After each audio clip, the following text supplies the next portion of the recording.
Okay, audio issues aside, I hope everyone can hear me now. My Blue Yeti has betrayed me. I think I fixed it. I hope I did. If you guys can hear me, type something in the chat. I hope you can. Okay. Okay, great. Everyone can hear me. Awesome. Super. Okay. I was just I was talking for a second there before I realized that the microphone wasn't broadcasting anything about how I took typing courses for 2 years and I still, for some reason, I have to look at my fingers and I type with my index fingers. I don't know why this is. ASDF JKL semicolon, that's what we call the home row in typing, and I'm still, for whatever reason, I'm typing with my index fingers. I don't know why. Oh, Happy Shadows is in the chat, and he's saying he's got to go record. Okay. Well, thanks for stopping by. Phantom of Darkness is here. Miss Monster is here. Creepy Blonde Girl is here. Karma Queen is here. Hello, Karma. Karma is one of my actual friends in real life. We do know each other personally. Marina, hi. Welcome to the show. /chat/live. What are we calling this thing now? This is not, if you look at the title of this video, it's going to say weekly live stream for those of you not watching this live, if you're going to be watching this when it's posted later, but we kind of skipped a week. That was my bad. Dolly Vampira, hello. Sam the Great is here. Who else? Robert is here. Hi, Robert. Hassan Productions, hello. And I'm going to, give me a second, guys. I'm just going to scroll way back to the top of the chat because Skeleton Dog Hybrid was going to listen, and he sent me a message, and he said, I'm here to say goodnight, and I want to ask you, can you do some of your live stream on Friday or Saturday night? I don't have school that day. I was actually supposed to. I usually do these things on Fridays. However, last Friday, I ran a Twitter poll, and I asked, does everybody want a live stream, or do you want a new video uploaded? And I don't know, I got kind of impatient, and when I last checked the poll, it was about 50-50. So, Karma, do not tell Phantom of Darkness my age, please. Yes, thank you. He doesn't get to know. As I was saying, when I checked the Twitter poll, it was about 50-50. I opted to just upload a video. And then I want to say maybe an hour later, I saw that everybody, well, not everybody, but maybe 67% of people that voted in the poll wanted a live stream. So I do apologize for not doing that. But I went with my instinct, and maybe I chose wrong. I don't know, but I opted to upload a video instead. If you hear buzzing in the background, it's going to be my phone going off because I keep getting Twitter notifications. I do have it up on my PC as well, but I don't want to keep clicking off of the chat to look at it. So there might be momentary pauses where I sort of stop speaking for a second. It's because I'm just checking my phone.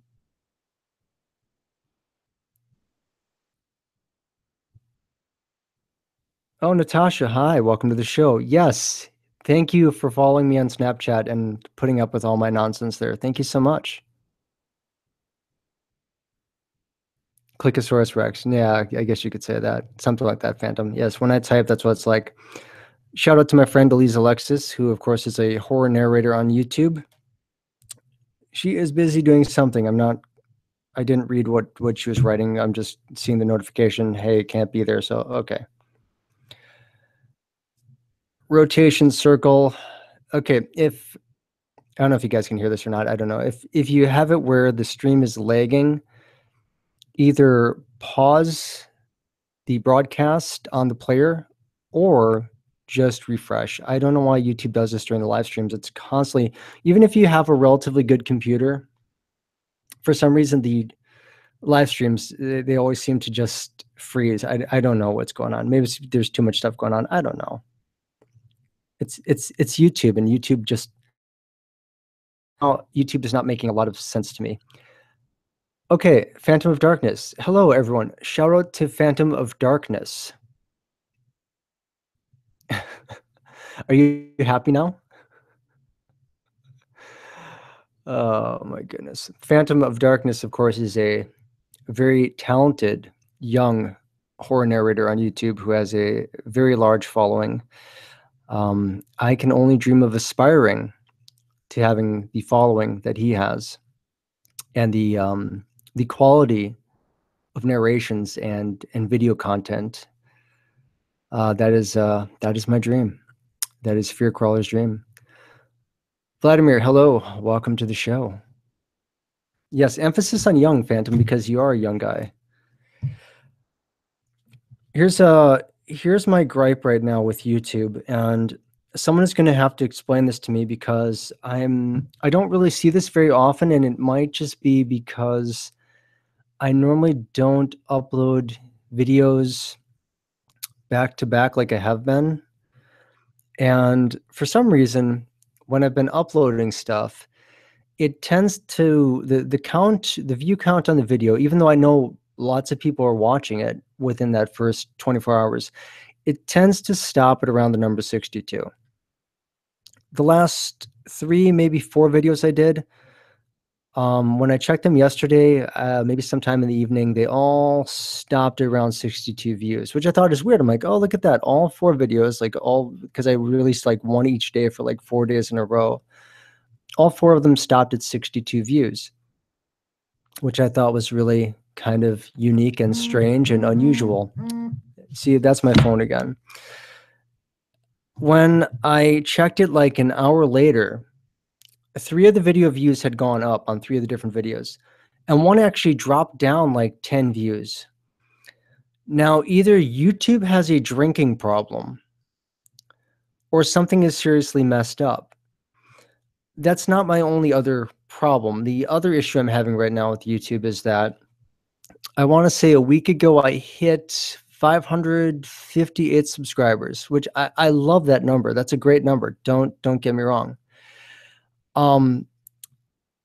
Every time someone subscribes to my channel, I actually keep the notification in my email inbox, mostly because I like to see that. It's encouraging to me. And because I want to make sure that people aren't somehow getting unsubscribed. The number then went up to 559, and then back down to 558, and then back up to 559. It did this, and I kid you not, more than 10 times over the course of 2 or 3 days. It then got up to 560 3 times, and then went back down to 559. And then I think earlier tonight it went up to 560 again, and then went back down to 559. And I haven't checked since the stream started, but it might be up to 560 again. What the heck is going on? There is no way in heck that many people are just happening to stop viewing my videos at 62 views and then find a way to unsubscribe from me. And now on Twitter, I've been gaining about 3 followers a day. Yet my follow count on Twitter hasn't been changing. The number's been staying the same. What is going on? Somebody tell me. What is going on? I'm so confused. I'm happy for each and every one of you that subscribe to my channel and like my content. Thank you so much. But do me a huge favor. Make sure you are subscribed. Just double check, and if you did subscribe, make sure you still are, because I don't know what's going on. Something weird is happening, and it's really very frustrating. I don't know what's going on. It's insane. Oh, that's the end of my rant. I apologize. Agent Shadow Wolf, hello and welcome. Agent Shadow Wolf, I actually have something to say to you. You and I spoke about, on Twitter, we spoke about doing a video together. I told you we would do that last week. I apologize, I didn't get to do that. I got too wrapped up doing other stuff on my channel, so I'm sorry that didn't happen. I'm going to try to get to that this week. I promise. I will very much do everything in my power to get something together with you. I have another video I'm trying to do with cold chills that I was supposed to do last week as well, and that didn't happen. And here's what kind of prevented that. If you look at my channel now, I haven't been doing, at least not for like the past week or so, I haven't been doing super long videos. I've been doing short uploads. And the reason I've been doing this is because, one, I want to have more content. Yeah, I mean, I already have well over 80 videos on the channel, but I do want to have more content. And I want the videos to be long enough that they're worth viewing, but short enough that you don't get bored mid-story and you feel like it's dragging on and on and on. So I've decided to do almost every day now, one shorter video each day, almost every day, and then I'll still do longer videos. I just won't be able to do them as often because I had to make a very difficult choice. It was either that I make one long video a week, maybe two, and focus on those, or instead of doing like three such and such stories or of like, nightmares, ghosts, dolls, whatever. Instead, do a variety of different videos just with one story each. And then I thought maybe that people might like that. And it seems like people have been pretty receptive to it. So if you're not liking the shorter videos, I'm sorry. I do appreciate the feedback. Just tell me what you like, and I will definitely do my best to accommodate. But I decided that I would like to get content out a little bit more regularly and have the videos be a little bit more playlist friendly. And this way, if you do want to binge watch my videos, and I don't know why you would, but if you ever did, you're not going to sit through a 30-minute video before it goes on to the next topic. You can get like 6 stories in a row over the course of half an hour, and they'll all be different topics. So I did it for multiple reasons, but it was also to just keep the content flowing a little bit more freely, and then I don't get so bored just spending 2 or 3 days working on one video. I can literally get one video done each day, if that makes sense. Pink Spooky, hello and welcome. I'm totally gonna butcher this name. Is that Lachlan Stalker? You say hi and I say hi back. I apologize. If I'm saying that wrong, I apologize. I really do apologize if I'm saying that wrong. That's not my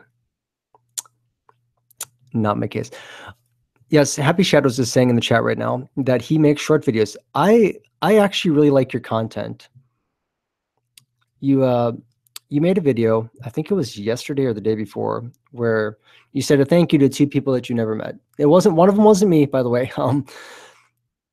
But I thought that was really cool that you took time to make a video to say thank you to some other YouTubers. I think that's really cool. So I want to tell you that I appreciate that you're doing that.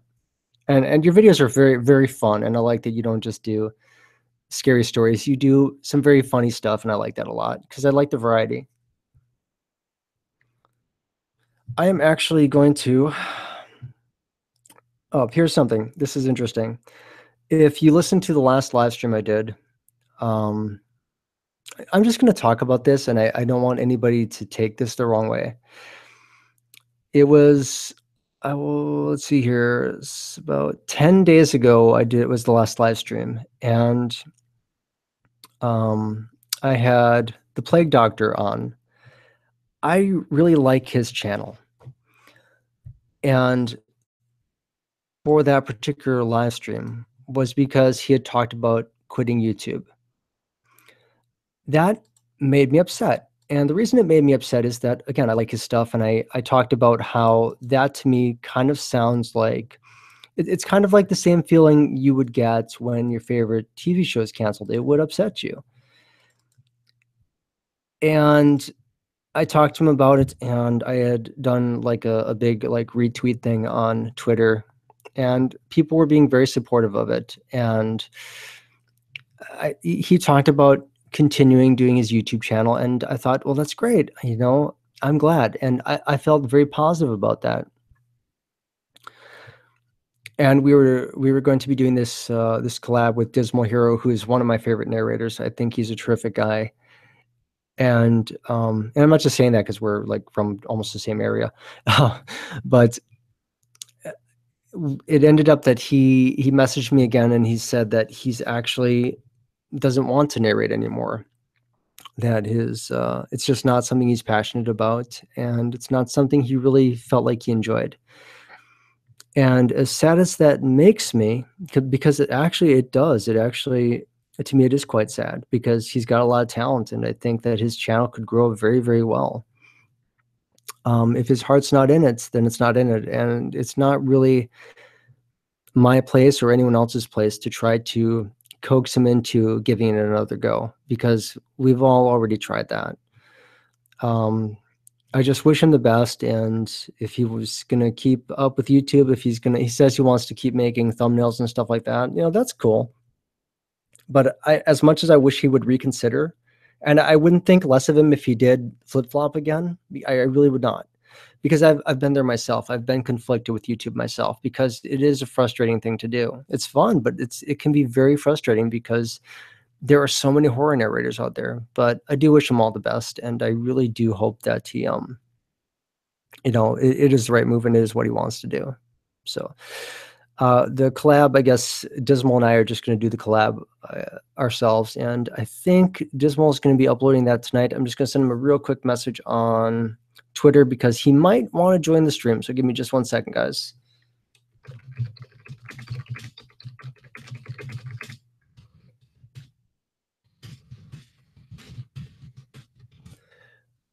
All that clackety clack, yes, again, that is me chicken poking by tapping with my index fingers because I cannot type. Phantom of Darkness, don't wish them all the best. I wish they would all give up to make room for me. Phantom, I know you're just kidding when you say that. I know that. You're absolutely being 100% joking when you say that.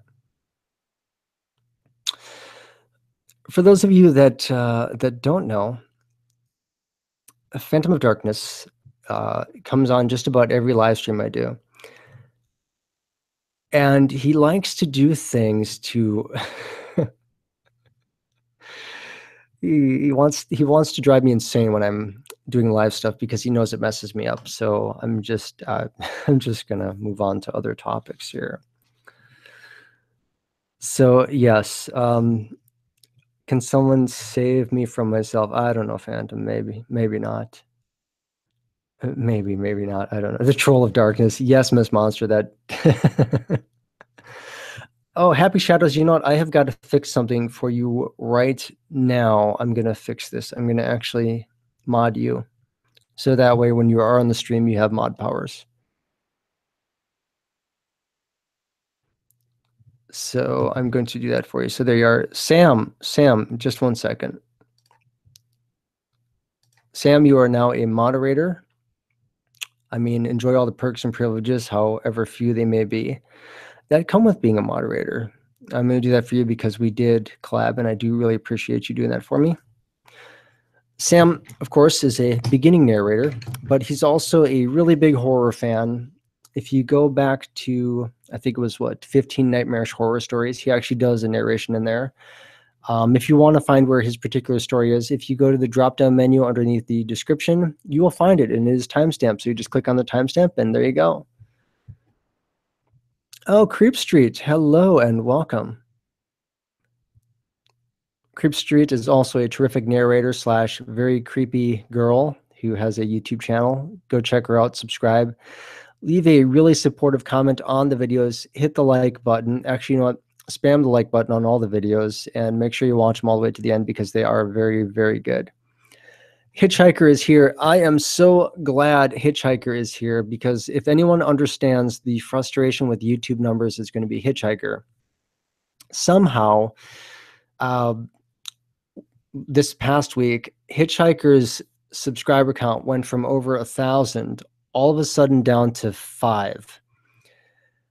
I don't know how a screw up like that is even possible, but I knew that it was clearly a screw up. I actually sent some screenshots over to the tech department people at YouTube, just thinking maybe that would help and tell them, hey, this is screwed up. This is not right. Can you look into this? And they finally got it fixed. So I'm glad. I'm very glad that got fixed. Yes, Happy Shadows is writing in the chat that we are #1. For those of you that don't know what that reference is, It's a Lazy Town reference. It's kind of a kids show. I actually enjoy it a lot. It's a lot of fun. Very good to watch. It's good. It's just good fun, especially if you have children. It's a great thing to watch. I of course watched it as an adult. So don't ask why. Don't ask why, but I did enjoy it a lot. I still enjoy it. And what he's referencing is that he's kind of hoping that actually we are doing this. We're doing it's there's a project. If you want to know about it, just ask Happy Shadows about the project. But it's going to be a lot of fun.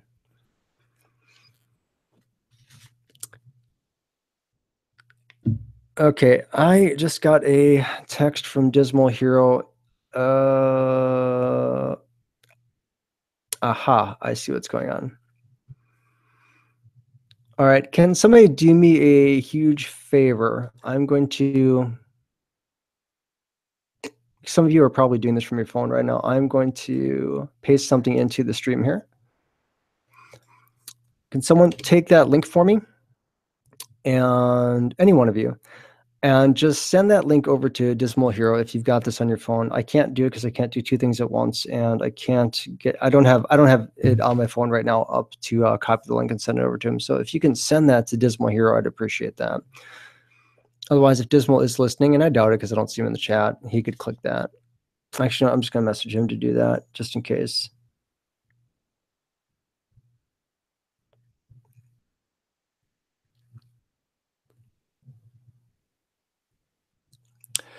Here's the thing. When I try to do too many technical things at one time, my brain stops working. Isn't that insane? It's crazy, right? I know. It's crazy, right? Right. What's this? That is the Google Hangouts link. Technically, anybody could come on the stream. I don't usually let Phantom on the stream because he says weird things about Bill Cosby, and I don't know. Yes, he does have a Twitter. It's Dismal Hero.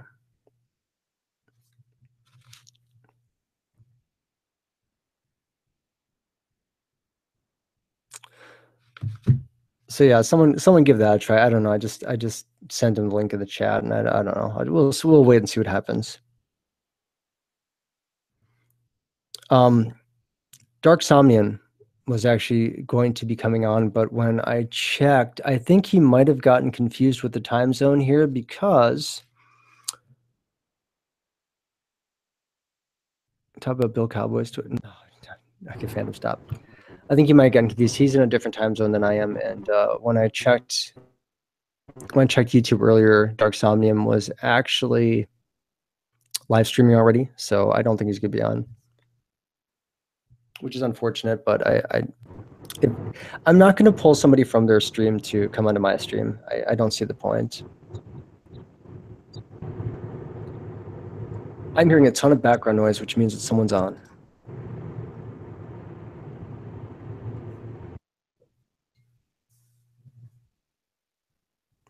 And then it goes silent. I don't know what's going on. Someone tried joining, but it didn't work, I guess. That's okay. I'll just wait. I will just wait. I'm not driving. No, I'm not driving anywhere. I'm actually sitting down right now. I think it was from a mobile phone, so it's that's probably what it was. No, I'm not driving. Here's something I will not do. I will not stream and drive, okay? So I won't stream and drive. I think it was from a mobile phone, so it's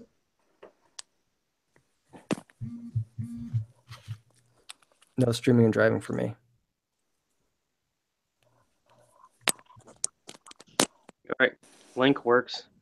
Okay, great. Yo, it's your boy, Happy Shadows.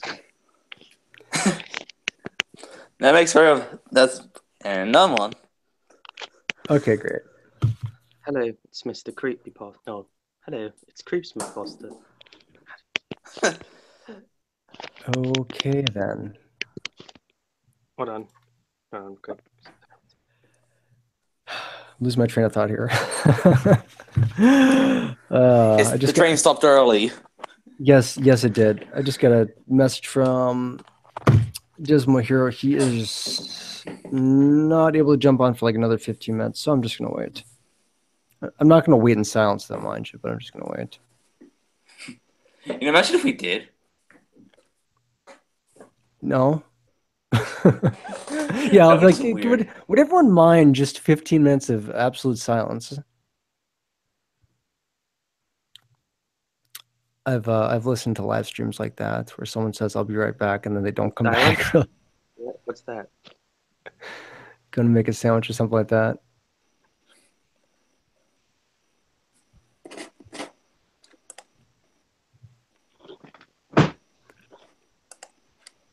No, Hitchhiker definitely was not me. I do not have a beard. No, I have. I was thinking like face reveal. Absolutely not. No.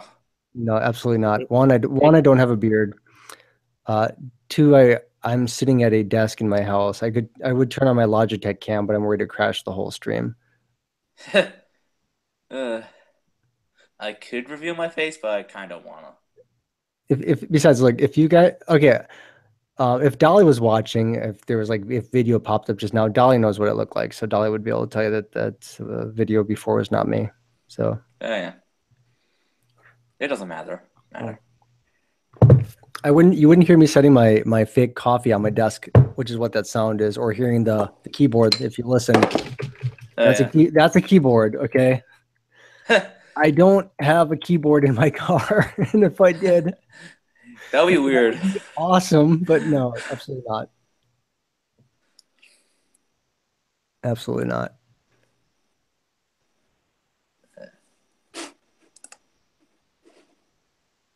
Sorry, I keep muting myself, but No, I'm editing. that's no problem. So I mute it so you don't hear anything.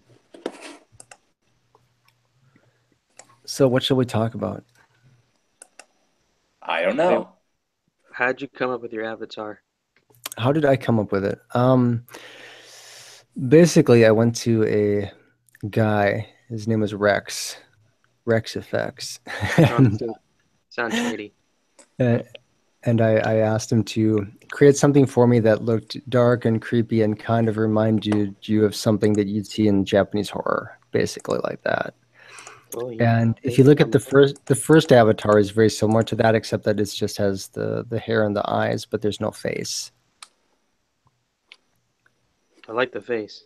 Yeah, I kind of like that too. So when it was redesigned, I asked the Maxa, who's my new thumbnail designer, and I asked him, can you kind of take the fear crawler image and make it look like there's a mask over it? And then the idea is that over time, the mask will start to change and break. Yeah. So that's why it looks like it's damaged over the right eye. Oh, that's pretty cool. So you're gonna keep damaging it? Yeah, it's gonna eventually damage and reveal a different face underneath. Oh, I haven't decided if that's gonna end up being like a sort of an avatar version of what my face looks like or not, because I had him do a couple of trials for me, and I really didn't like the way it looked. So I'm still kind of retooling it. It's not something I'm doing within the next year or anything like that. It's going to be a very gradual thing. Oh yeah.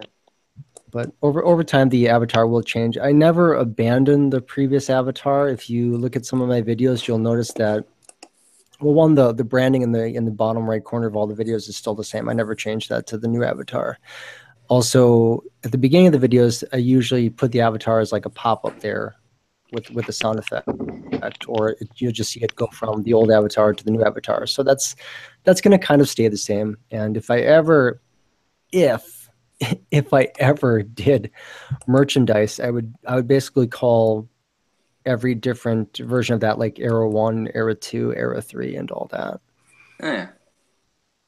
So that was kind of the idea, you know. Something just creepy and just I get bored, so I want to change things. Okay, Pink Spooky is leaving. Okay, well, take care. Thank you so much. She says have a good stream. Thank you.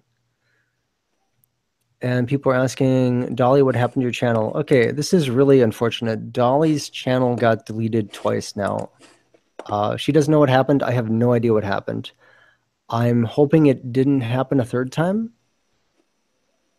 I sincerely hope it didn't. If it did, I'm so sorry.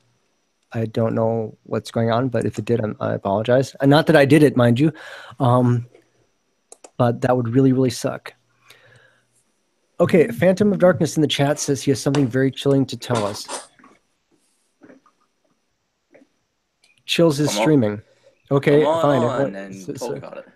One time I opened the refrigerator and it was empty. That was pretty chilling. That's terrifying. It is. I walked into a supermarket cool room, and that was cold. Once upon a time, I walked into cold air. I thought it was a ghost. Then I realized I was standing right next to my AC. You know, okay, this is actually something that happened to me. Like, it's not like a story, but it's like something creepy. Like, kind of happened to me when I was younger. I remember this. Like, I was at a McDonald's. I actually was at a Hungry Jack's in my city, and I just heard this creepy laugh upstairs, and I just went up and checked, and there was like nothing there. It's like one of those, like, it felt like from like a video game I heard, but like it's just like it was creepy, and like I asked my parents, it's like they didn't hear it. It's like, and then it's like nothing really happened from there. The it's end. Just like the end. it's like nothing really came of happening of it. Like that's not worth making a video over because like 10 seconds. See, but it's all in. I think it's all in how you pace the story. Yeah. You Like, gotta. everyone, I mean, you can make like a really short story, and as long as you pace it and you build a little bit of suspense, you know, I would say that like Dr. Creepin is probably the best at that because he never rushes the story. He's really good at just like the first like couple sentences really pull you in. And he's like, don't rush the story, just take your time with it. That, and he has a really cool accent too, so it helps. I felt like my story was kind of rushed. Accents always help. Oh, but accents do help. That's just it. So now we all have to just kind of fake them, I think. Hold on, wait. Okay, wait. Tell the story. Tell the story again, but tell it more slowly and let the suspense build. And do like a British accent too. I don't even know how to do a British accent. Do it with a British accent too. Australian, mate. Either or, man. Okay, go ahead. Once a few years ago, I vaguely remember this. Me and my family went out to the city, and we went to a Hungry Jack's, and we were having a meal, and I heard a creepy laugh, and I decided in my younger mind that I should go investigate. And I went to investigate, and nothing happened. I was with you right up until the very end. It's just like I went to investigate, but then nothing happened at the end. I should make a video like that where it builds up really, and just then I turned the corner. That would be a troll video. And nothing happened. And then it just cuts to like that test pattern screen back when TV used to turn off back in the 80s. Wait, like 2 o'clock in the morning, just dude. It's got to be like suspenseful, and the video's got to be like 10 minutes long. Yeah, right up to that point. Oh, that would be so funny. But then like everybody's like, "Oh my god, what's happening?" And then it's just like, you gotta disable the like button though, so that way people can't have an idea that the video is gonna suck. Yes, you should, it. Just don't post it on April Fools, because then people know it's a joke. Yeah, that's true. But if it's 10 minutes long, though, people might stick around until that point, and then you get to the end. Or you could label April Fool's special. You could upload it on March 31st, because like it'll be technically in the afternoon, so it'll be technically April 1st for Australia. That's true. It's how you use the loop around. Yeah, what you do is you just simply put in parentheses another country that's in a different time zone. Yes, like it's cheeky. It's like if I upload a video on April 1st for Australia, it'll be still March 31st for America. That's true. Yeah.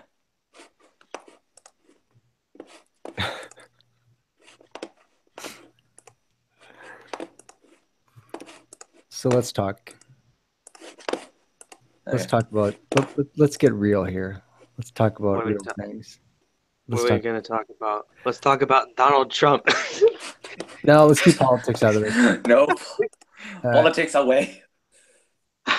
Let's talk about. I don't want to get into Australian politics. Let's talk about Happy Shadow. Let's talk about Happy Shadow's next video.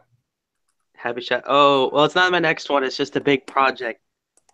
See, like I was looking at the We Are Number One thing, and I was like, you know what? You know what would be really funny is if not just regular people, but we had nothing but a bunch of horror community members sing this song.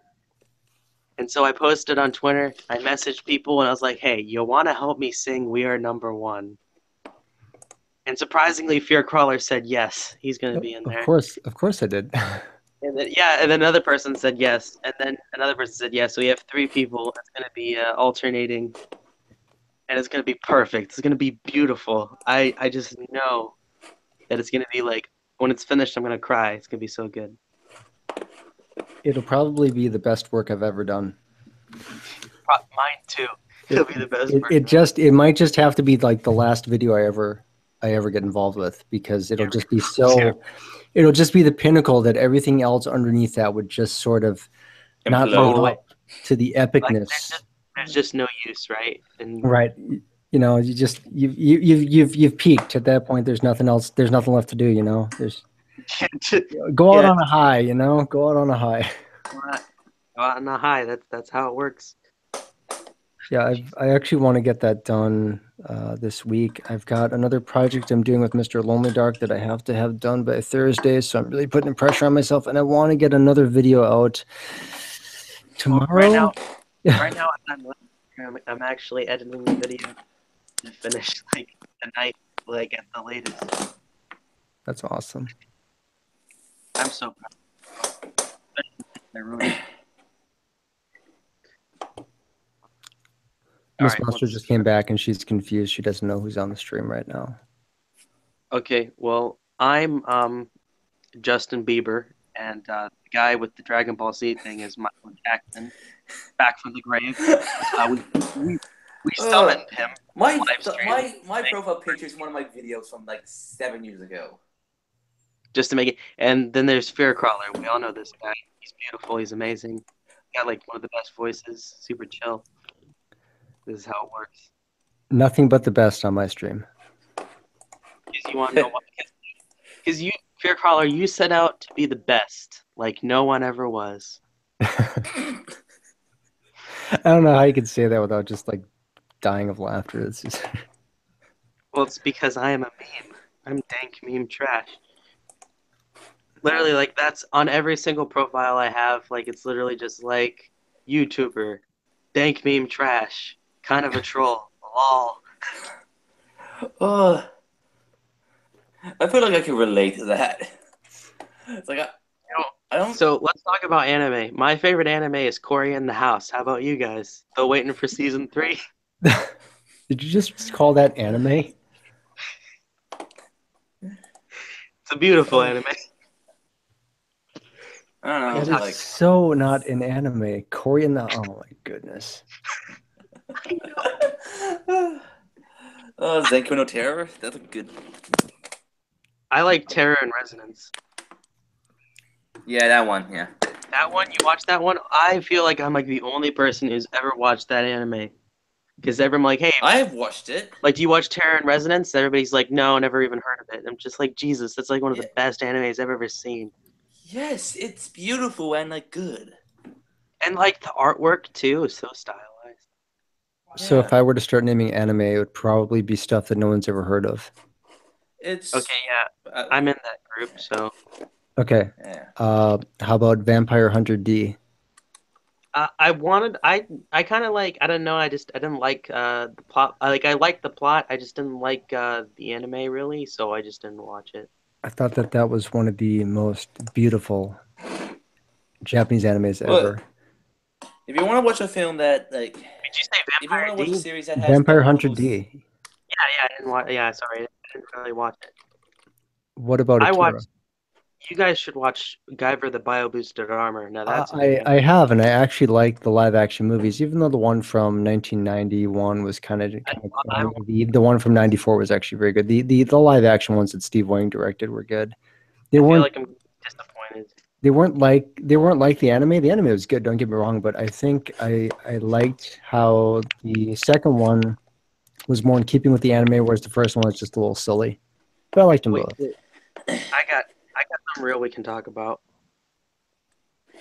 Okay. Did you watched Hellboy, the movie? Have I? No. No, never mind then. Okay. No. I didn't see either of them, and I feel really bad. They left the second one on a cliffhanger, and they were gonna do the third movie, but because the director isn't coming back, they just decided they were gonna reboot it instead. I just wanted to punch them because I'll never get to see how the trilogy folds up and ends. That sucks. I'm just like, you idiot. They're like, oh, we can't really do it since we don't have the director. And I'm like, of course you can. I want to see how this ends, you jerks. Just do it. Phantom, behave. Just do it. What's Phantom, just do it. Phantom is doing weird stuff in the chat again, and I'm not gonna even repeat what he's typing. But Phantom, You know, the Phantom, thing behave. about Phantom though is I can really relate to him because I'm basically the Phantom that's around when Phantom isn't around.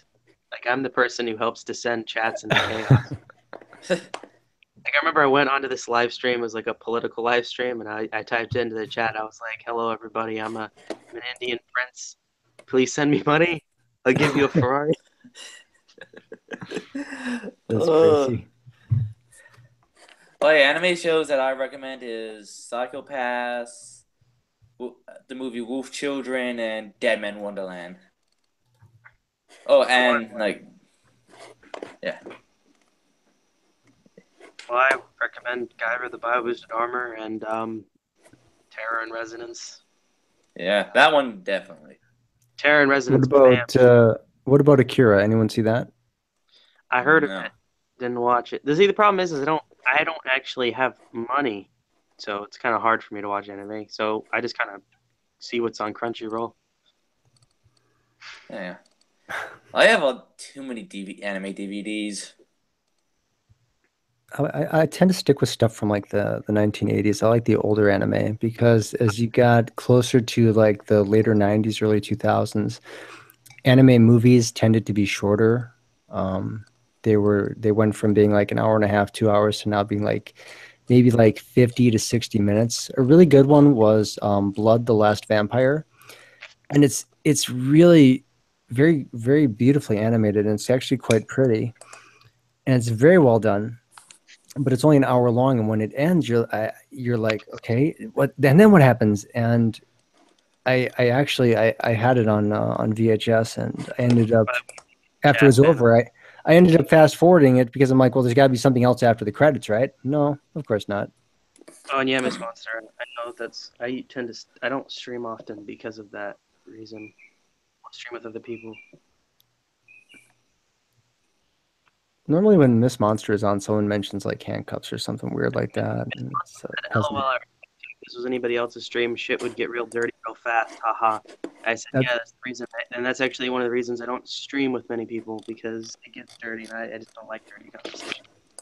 Dolly asks, Happy Shadows who? Well, Happy Shadows is a YouTuber / narrator / storyteller / funny guy / troll / all lots and lots of. If he had a business card, it would be double-sided because it would have to be. Or tripled. Jesus, we messaged. Yeah, I guess it would be double-sided now that I think of it. I used to make electric guitars. Fun fact. That was fun. That's cool. Yeah. Who else joined? Crap.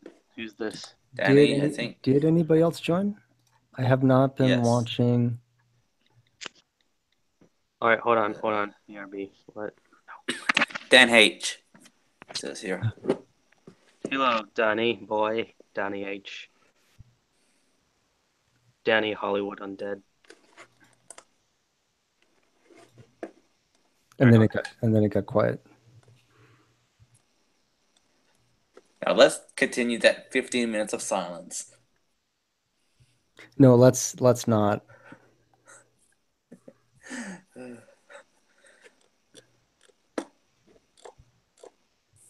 What if you do a video and like just midway through, you just stay silent for like a full minute? What if I did one of those really like mid video did a really long like William Shatner pause and you could still hear like me breathing? Yes. Think about that. It would be something like this. It'd be like it was around the same time that I turned the corner, and when I opened my eyes and looked, uh, Yo, can you guys hear me? Yeah. yes, yes, I can hear you. Awesome.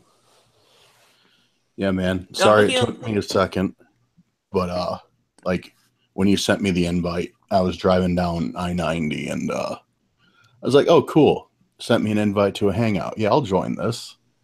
So I clicked it, and I had never done it before on my phone, so I had to do like I don't know. I had to like go through all these things, approve all these permissions while doing 70, and I just ended up swerving across both lanes. So I'm like, yeah, I probably should just wait till I get home and join. That was a Not, good idea. not good. So not as fun, but it's a little bit more responsible, I guess. Everyone, welcome Dismal Hero to the show. Welcome. Thank you. Welcome. Welcome to the jungle. We got fun and games. Jungle. Welcome to the jungle. As I've said before, Dismal Hero is a YouTuber slash horror narrator slash all around cool guy. He has excellent content on his channel. If you haven't subscribed, something is seriously wrong with you. You need to go do that right now. Watch many videos, leave supportive comments, and hit the like button, please. Don't subscribe. I never upload anything. That's not true, though. That's not true. I don't. Have you- Oh, I have uploaded. but I don't You can't upload. say that because I was literally talking about the collab we were working on. That's true. That's true. So you can't make me a liar now. Have You you guys ever you seen just the video? uploaded like a week ago, also. So Have you ever seen that video where he's like, if you're watching this, don't subscribe. He's like, don't share, don't do anything. He's like, get your hands away from that like button. Do not press that like button. and then at the very end, you have to pause and go, "I mean it." I was like, well, what was it like? That still leaves a dislike button. That's true, and that still counts as audience retention, and it does improve your metric even if it's hate. Well, it doesn't matter because the like button or dislike button, whichever one is pressed, still gets you Yep. somewhere, which explains why BuzzFeed's videos are always at the top. What do you mean, man? I mean, BuzzFeed just makes top quality content. Oh, geez. Ever 20 seen? questions that white men have. I watch a BuzzFeed video and I feel ashamed that I have not lived up to that quality yet. Oh, dude, don't blame yourself. It's hard for anybody to live up to that quality. You know, every time I watch a video of theirs, I just sit back because I'm like, man, I'm content with life. You know, I could die right now because I just watched this BuzzFeed video, and it's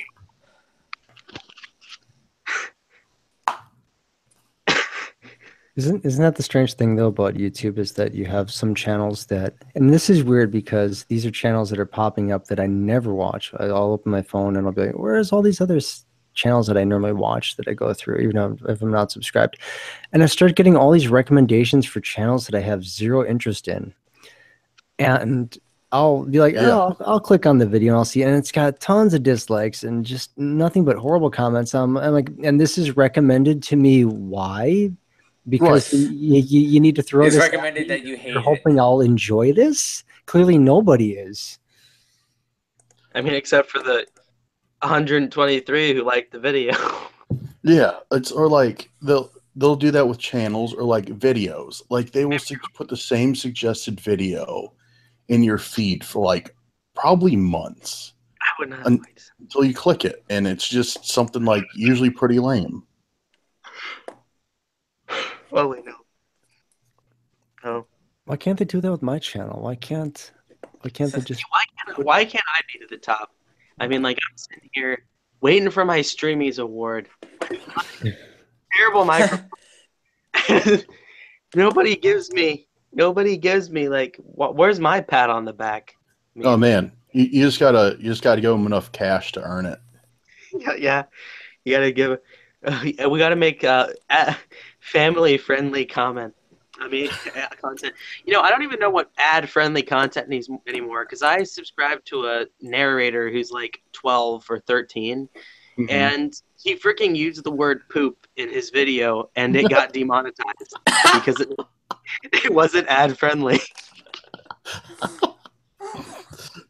Please, I hope he used that as a keyword too.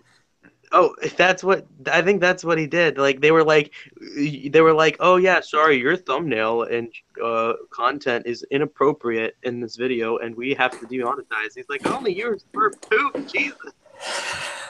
The problem is that the whole idea of not ad friendly is so unbelievably broad, and it's strange to me that there are videos that are getting demonetized when, especially if you're a horror narrator, you're telling a scary story. You're essentially doing what happens at like 3rd grade, 4th grade summer camp at the campfire, roasting marshmallows and hot dogs.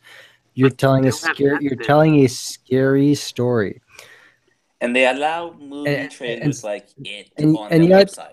Hey, it is monetized. It is monetized, and it's like one of the worst trailers. Well, it's not the worst, but seriously. And there are trailers on YouTube for like R-rated films that are unedited. They're not censored. They actually show the blood and stuff like that, and they leave the language in. And these are the people. This is an advertiser, and yet somehow a scary story isn't ad friendly. These are the same advertisers that have commercials on regular television on channels that actually have language and violence and nudity and sex and everything. How about this? I was watching. I know Black Eyed Blonde was complaining because she got demonetized, right? Actually a lot, yeah. I think. And like videos aren't even that bad. And then I go and I see what video do I see that's monetized? The new Saw trailer, and geez, that looks graphic. They're making another Saw? Yeah. Oh, it's called Jigsaw. Actually, like the trailer, I will give props to whoever helped make that trailer because they did make it look mildly interesting. It looks decent. Like it looks better than like 4 and 5. And I've never seen Saw, and I've never been interested in it. It's like I don't know, like it just seems like a big gore fest with. I'm gonna say this. The first one is that James Wan directed was actually very well written. The gore is actually quite minimal, and the stuff with the traps is all after the fact. Dude, yeah, the first one's good. Like the second one was actually still pretty good. By the time we got to the third one, it just stopped being interesting. It was more like, well, let's watch the trap in real time. It's like, no, let's not. You're taking away the genius that is the storytelling. What part of what made the film, like the film Seven, for example, part of what made it such a powerful film and made it so unnerving is that all the people during the crime scene investigations were already dead. You didn't watch them die. You got to hear how they died. And that let your mind work. Like, I've seen the werewolf movie. The guy gets torn apart. And honestly, I'm going to be honest. I watched the movie, not the one with the one Spanish guy. I can't remember his name. No, it's got not Christopher. The guy who plays Hannibal. Jesus, you know what I'm talking about? The remake. Yeah. Like, it's got some pretty gruesome stuff, but I have to say that like Fear Crawler's 2-sentence story videos with all the sound effects chilled me more than that thing did. Well, thank you. Well, thank you. I had a lot of fun writing those, and I kind of was a little cautious because I knew that some of them were kind of dark, but I like how sound actually enhances a sequence because sound is so important, especially with a film. So I thought that if I did the 2-sentence horror stories like most people were doing them, most people don't do them with sound effects. So I'm like, one, I don't want to do somebody else's stories. I want to do my own. So I wrote my own. Yeah, those videos, that 2-sentence horror story thing that you did, that was excellent. Yeah, absolutely. Well, thank you so much. And two, I wanted sound effects because just in case somebody was going to sit there and go, I don't get it, I'd be like, well, I'm going to spell it out for you right now, just so that there's no confusion. Yeah, right. Terrible. It was so good though. I had a lot of fun. Sound effects go well. Depends on when they are used. I often find that in a movie studio or whatever, sound, and even the writing are like one of the most overlooked processes. Oh, absolutely. And I think that when it comes down to, I always say that there's intelligent filmmaking and there's poor filmmaking. And to me, intelligent filmmaking lets your mind work and piece together the gaps. Like That's lazy that's time. that yeah. Oh, absolutely. That's intelligent filmmaking. But if you show everything in detail, you're telling the audience you're stupid. You'll never figure this out. I'm going to have to show it to you just so that I make sure you get it. That's one of the reasons I liked Interstellar. You know, I didn't see that. You never saw that? Okay, you know what? Stop the live stream right now. And I'm just going to go watch it. Like, I will be back in 2.5 hours, guys. Be back. I just Don't saw. go nowhere. Don't go nowhere. Have you Really guys stretching out seen? that silence. Have you guys seen The Witch? It came out last year. Have Yeah, not. hold on, I'll be right back. I'm gonna be listening. I'm just gonna mute it so I can edit. Man, watch The Witch. That is an outstanding movie. I'm going to write that down. Like that was really good. It's all based on, I guess, real accounts, folk tales, and urban legends of like the New England, the Salem witch trials and stuff. That's cool. And they put it together, and it is really good. And of course, Phantom of Darkness made political installation mean Hillary Clinton. Phantom of Darkness, don't you understand? You're going to make America great again, not with Hillary. With Trump, baby. Oh man. Oh man. Anyway, politics out. Let's talk There's about. actually, I was in like this chat thing, and like everybody, like there's this one person who was trying to talk politics. It was like a kid that thing, and I was like 13, but everybody was trying to talk politics, and everybody was like, no politics out, no politics here, kick him out. We're gonna ban you.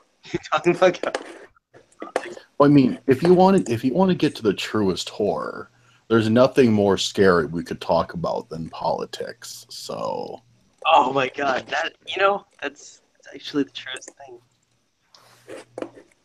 Politics are a very scary Tell you thing. right now, I went to that voting booth and I voted for myself because only I can make America the best.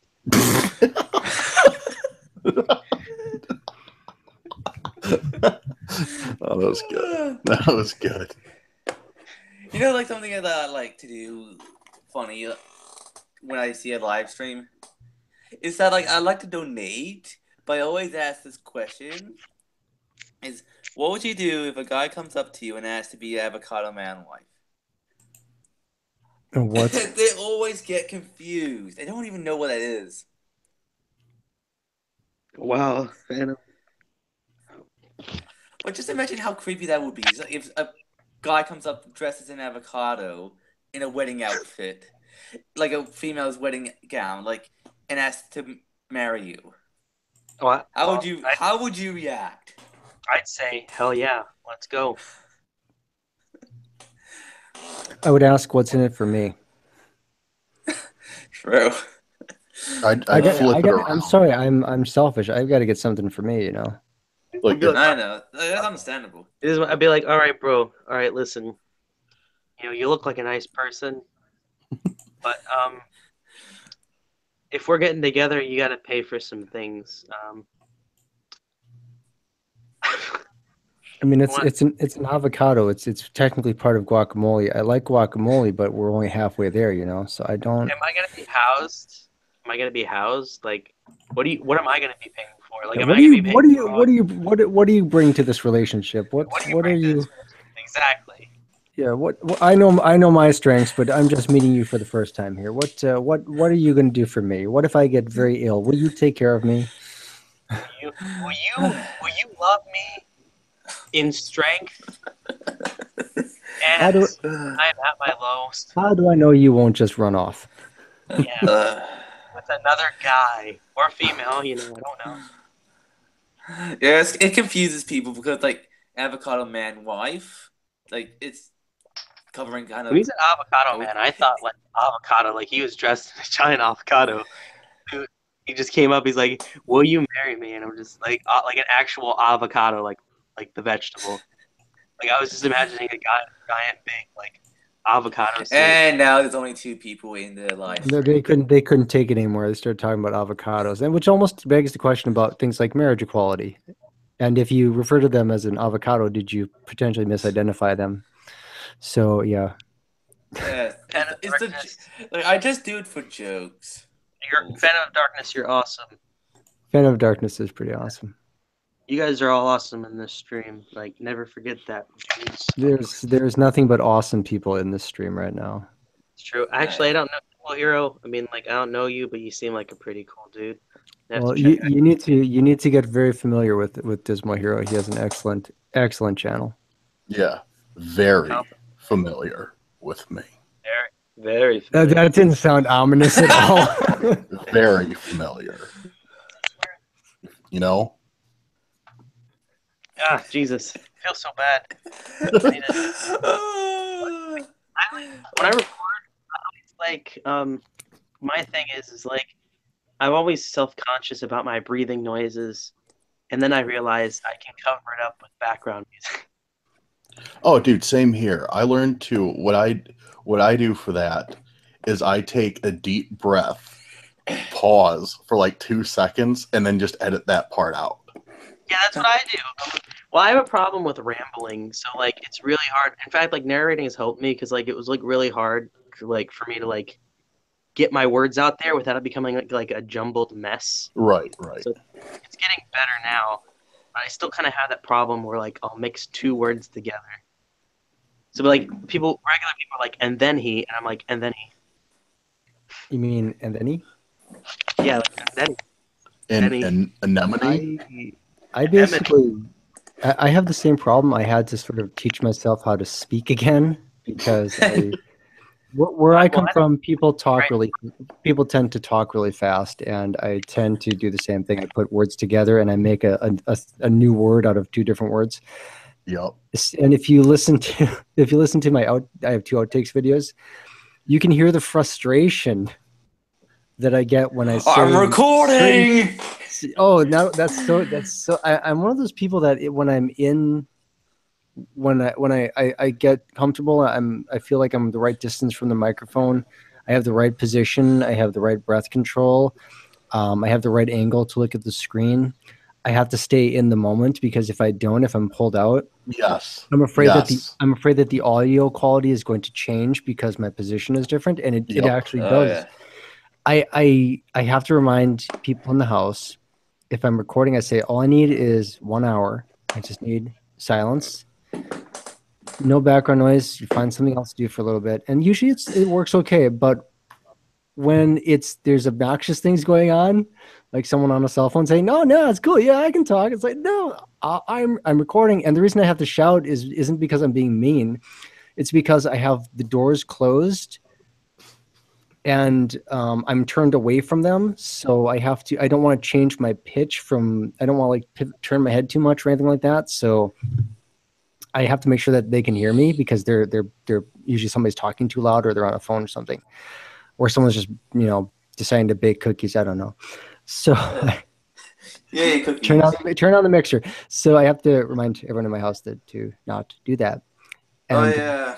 the more frustrating thing for me is when I'm trying to read a sentence that to me, I can read it and it makes sense, but when I try to speak it, it doesn't make sense, or it'll be words that are really hard to say back to back. What was that one that I did that I can't remember what it was, but I literally tried it 10 different times, and I still couldn't get it. Oh yeah, like for my story, like I'm with other people in my house, and it's just like I'm just gonna do it when everyone else is asleep. So it was kind of rushed since I didn't edit. As fear no. I'll do that sometimes. I'll record at night. Yeah. Thank you, Phantom. I try and keep my voice as soft as silk. As soft as silk. Sorry, man. Didn't mean to cut you off. Go ahead. I just wanted to respond to him. When I narrate, I always just speak in my regular voice, which for some reason sounds different than when I actually speak, which is strange. like a reading of it, so I know how it happened. So, I always have a problem with pacing the story, so only very recently have I tried to make the story slower, just to build suspense. So If I I was remember correctly, my story was a minute long. I was kind of taking a cue from Dismal Hero, because if you listen to the way he paces the stories, you're on the edge of your seat. You're gripping the seat because you don't really know what the next sentence is going to be, and especially with the music, because the music doesn't start right away at the beginning of the video. It builds as the story builds, so it keeps you there, as opposed to making you just kind of sort of like half listen, if that makes any sense. as you start dozing and you start thinking of other things. And that's true though, because I think a lot of people are using, at least from when I check my my YouTube stats, a lot more people are using mobile devices than are using their PCs. And I know that a lot of people probably aren't sitting there watching the video. I sit down.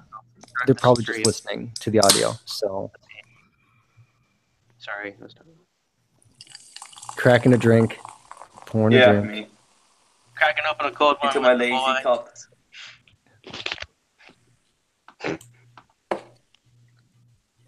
I'm actually drinking out my Lazy Masquerade drink. Do you have merchandise? What? I have a Lazy Masquerade drink cup. That's cool. You know what? That's what somebody needs to do.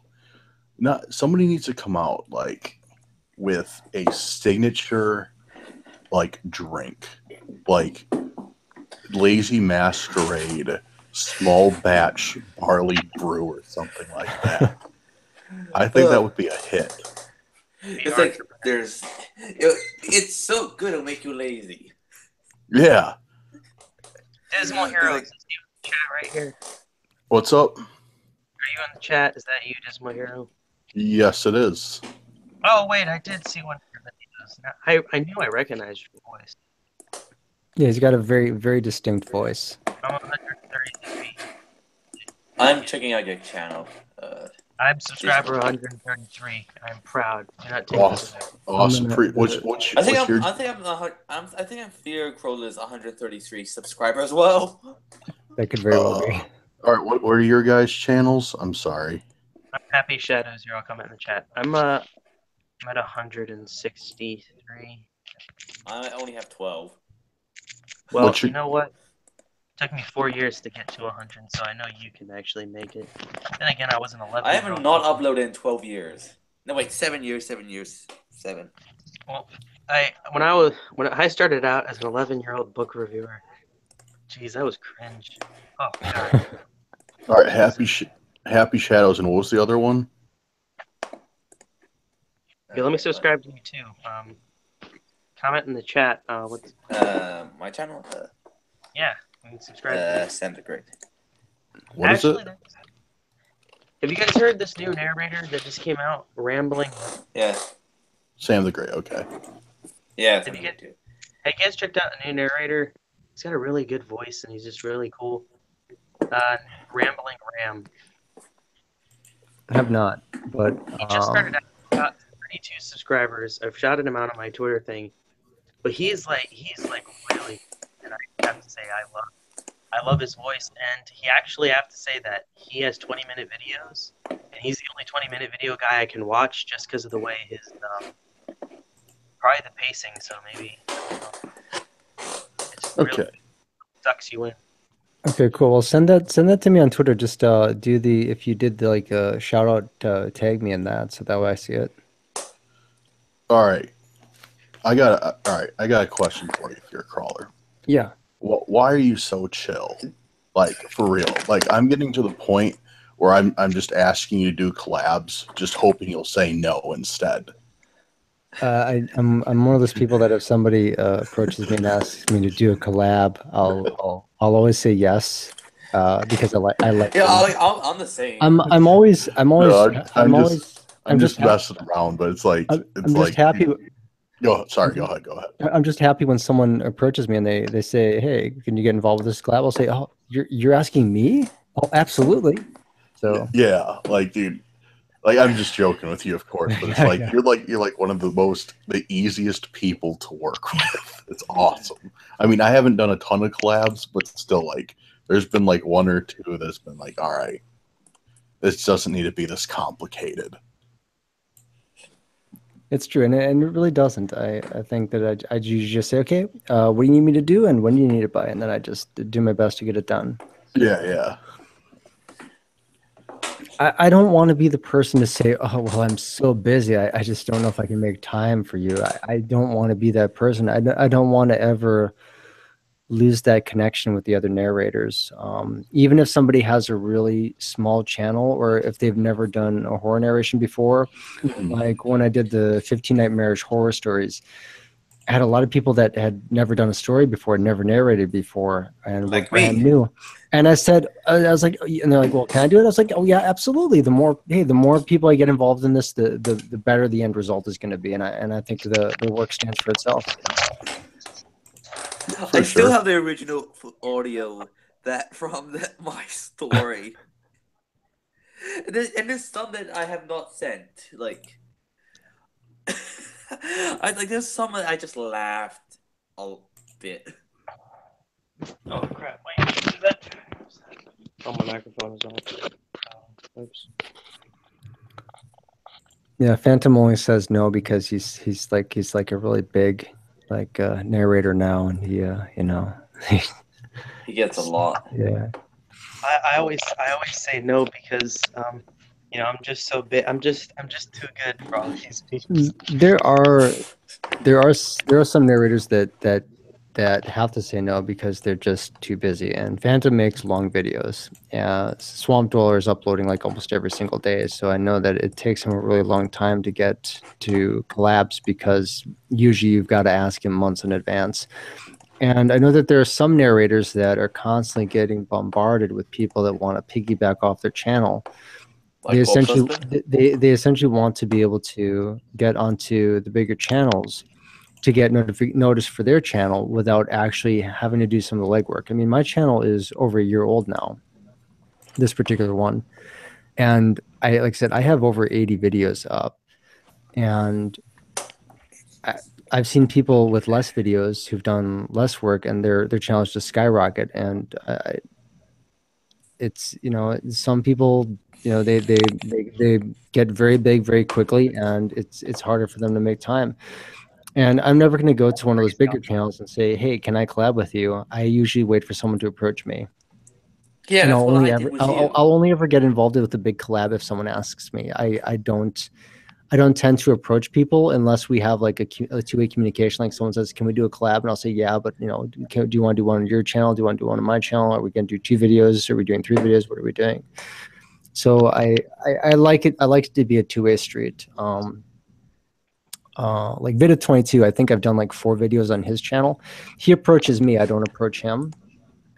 And to me, it's so much better that he approaches me because it tells me that somehow, I don't know why, but he likes some of the stuff I do, and his content is so much better than mine. I feel like if I always write in the comment section, if someone like thumbs down the video, I'm like, well, that's clearly my fault. They didn't like my story, but they loved yours, so I feel really bad about that.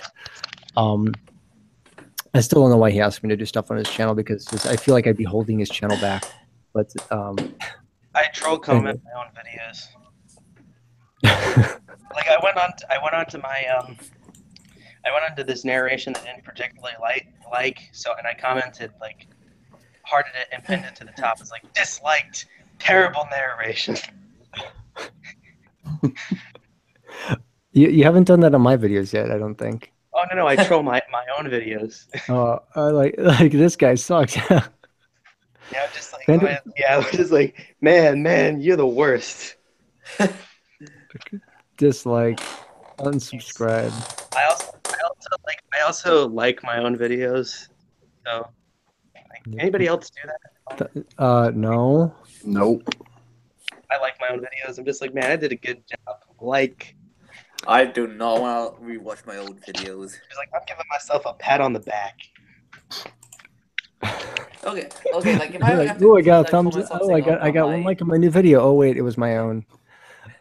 if I have to give like something on like about my old videos, is that I didn't have any recording gear for my gameplay videos. So what I did was I got my ironing board and a camera, and I just put the camera on the ironing board in front of the TV so it like lines up, and just like started recording that way. And sometimes you got to work with what you have. I mean, I only got this microphone back in February because I got tired of recording stuff in my closet in my attic while reading off of a script and recording the audio with my cell phone. And that was how I think my first couple of dozen videos were done. Dude, yeah, like my first. But I had no other way to do it. Honestly, my first. Sorry, go ahead. No, I was talking about 11 when I made my first Lola videos, like my videos. That's probably why I don't want to rewatch them, so I don't have to remember. I was like, oh my goodness, I was 11. Oh, it's just like, it's that level of cringe. Like my first videos for horror narration anyways, I did with just this like $15 Sony lavalier mic, and I go back and listen to them. It's just terrible. But I mean, you got to work with what you got, you know. See, I actually liked your first videos. Is the thing, dude. They sounded so bad, but I think my favorite one was someone's dead in your apartment. Okay, yeah, that was that's when I got that's when I had the blue snowball. But yeah, and those were pretty well. That was a lot of fun to write. That was one of my favorite ones to write. Wait, what happened? Sorry. That's the one. That's the one you guys have to watch first. That's the video I recommend. Well, oh, he wrote that one. Yeah. Man, that was good. That was well done. I loved it. I write most of my own stuff. Like a lot of those are, like my original whatever. I don't narrate too many of other people's stuff. The ones that I say are true are actually true. Like those are stories that have happened, like friends of mine or whatever, and yeah. Isn't it funny? Okay, so I've noticed this weird trend among people who love horror and horror in general. It seems like if you like horror, you have most likely had a scary experience happen to you. Yeah, that's true. pretty. Seems pretty really fair. People who don't like horror usually haven't had anything scary happen to them. Yeah, but I have a few friends who hate horror, and they've had some pretty terrifying things happen to them. And that's why they hate it. Yeah, probably. Traumatized. Ah, no. My wallet, why? What, did you see your wallet? Well, I opened the washer to see it. It's washed. You just, well, at least it's clean. Well, at least, yeah, that's what I was trying to say. I had a picture in it. Wow, actually, wow, that picture survived. Was it a picture of Thomas Jefferson or Benjamin Franklin or George Washington? I memorized the whole Animaniacs President song. I prefer the one that's like it's like the nations of the world. Oh, I'm actually memorizing that one. United States, Canada, Mexico. Canada, Mexico, Panama, Haiti, Jamaica, Peru, and I forgot the rest. Cuba, Dominica, St. Lucia, Salvador too. They actually, it might be a little different one because I'm actually singing the 2017 version, which is updated. Yeah, it would be different. Yeah, it's just a little bit different, but it's got the same beats. But I love it, and I memorized that presidents, the 50 states, and the capitals, and then I was like, you know what? I'm going up to the nations of the world, baby. I'm like, I'm gonna do this. I'm on a train. I ain't stopping. See, this is what we do with our downtime. Yeah, this is so. Okay. So I'm just gonna. So everybody else, all these more narrators, we record some scary crap. People get terrified, and then while that's happening, we're just chilling, watching Lazy Town and the Muppets. And Animaniacs, apparently. Lazy Town. We're watching Lazy Town and the Muppets. Absolutely. Well, that's actually me. That's my safe space.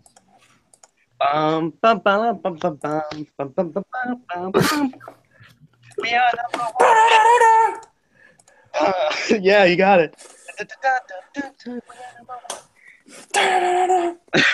You know, so everybody's been everyone. I remember everyone was obsessed with the I don't know. You probably heard it. The Shape of You, Ed Sheeran thing.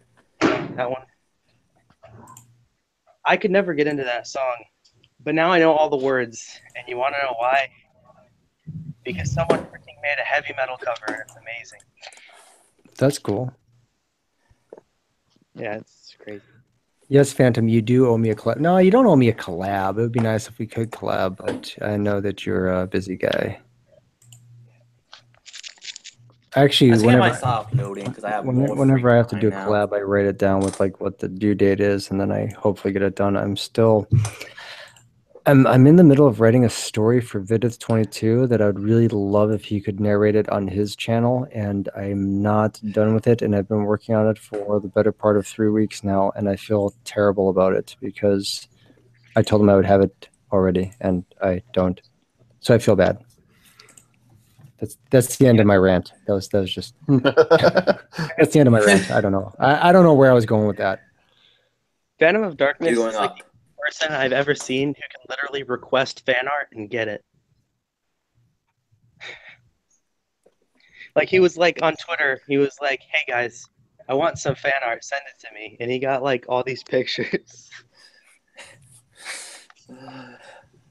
I actually got some fan art a couple of months ago. It's still on my Twitter too. I was pretty happy. I'd never gotten fan art before, and I thought that was really cool. I actually was sent a fan letter once. It was amazing. It was one of the greatest moments of my life, but it wasn't from YouTube. I was on a writing site and I was writing all these stories. They're actually decent, but I can see that my quality of story writing is definitely better now. But they were like, "Dude, your stories are so amazing. I love them so much. Blah blah blah. Thank you for doing this." And I was like, "Wow." I literally screamed at my entire family. I got up and yelled and screamed around the house, "I got fan mail today!" What fear crawler? What was our I can't believe I'm asking you this. What was our collab about? It had to be like Craigslist or other types of things that. Remember? Okay, And I think I'm trying to remember because I think the one I sent you was actually Craigslist. Yes. Okay. It's hard for me to remember exactly because I did so many videos in the last 2 weeks that my brain tends to kind of mix them together for some reason. So yeah, I'm working on a thumbnail right now, and I was like, "What? Oh, I can't believe it! Why can't I think?" What the heck was the story about? Yeah, it's like, what was that? Man. Oh, Phantom of Darkness, you're pretty cool. Okay. Phantom is pretty cool. Dude, Phantom of Darkness is the real MVP for sure. I'll say, I mean, he had to be a phantom, which meant that at some point he died.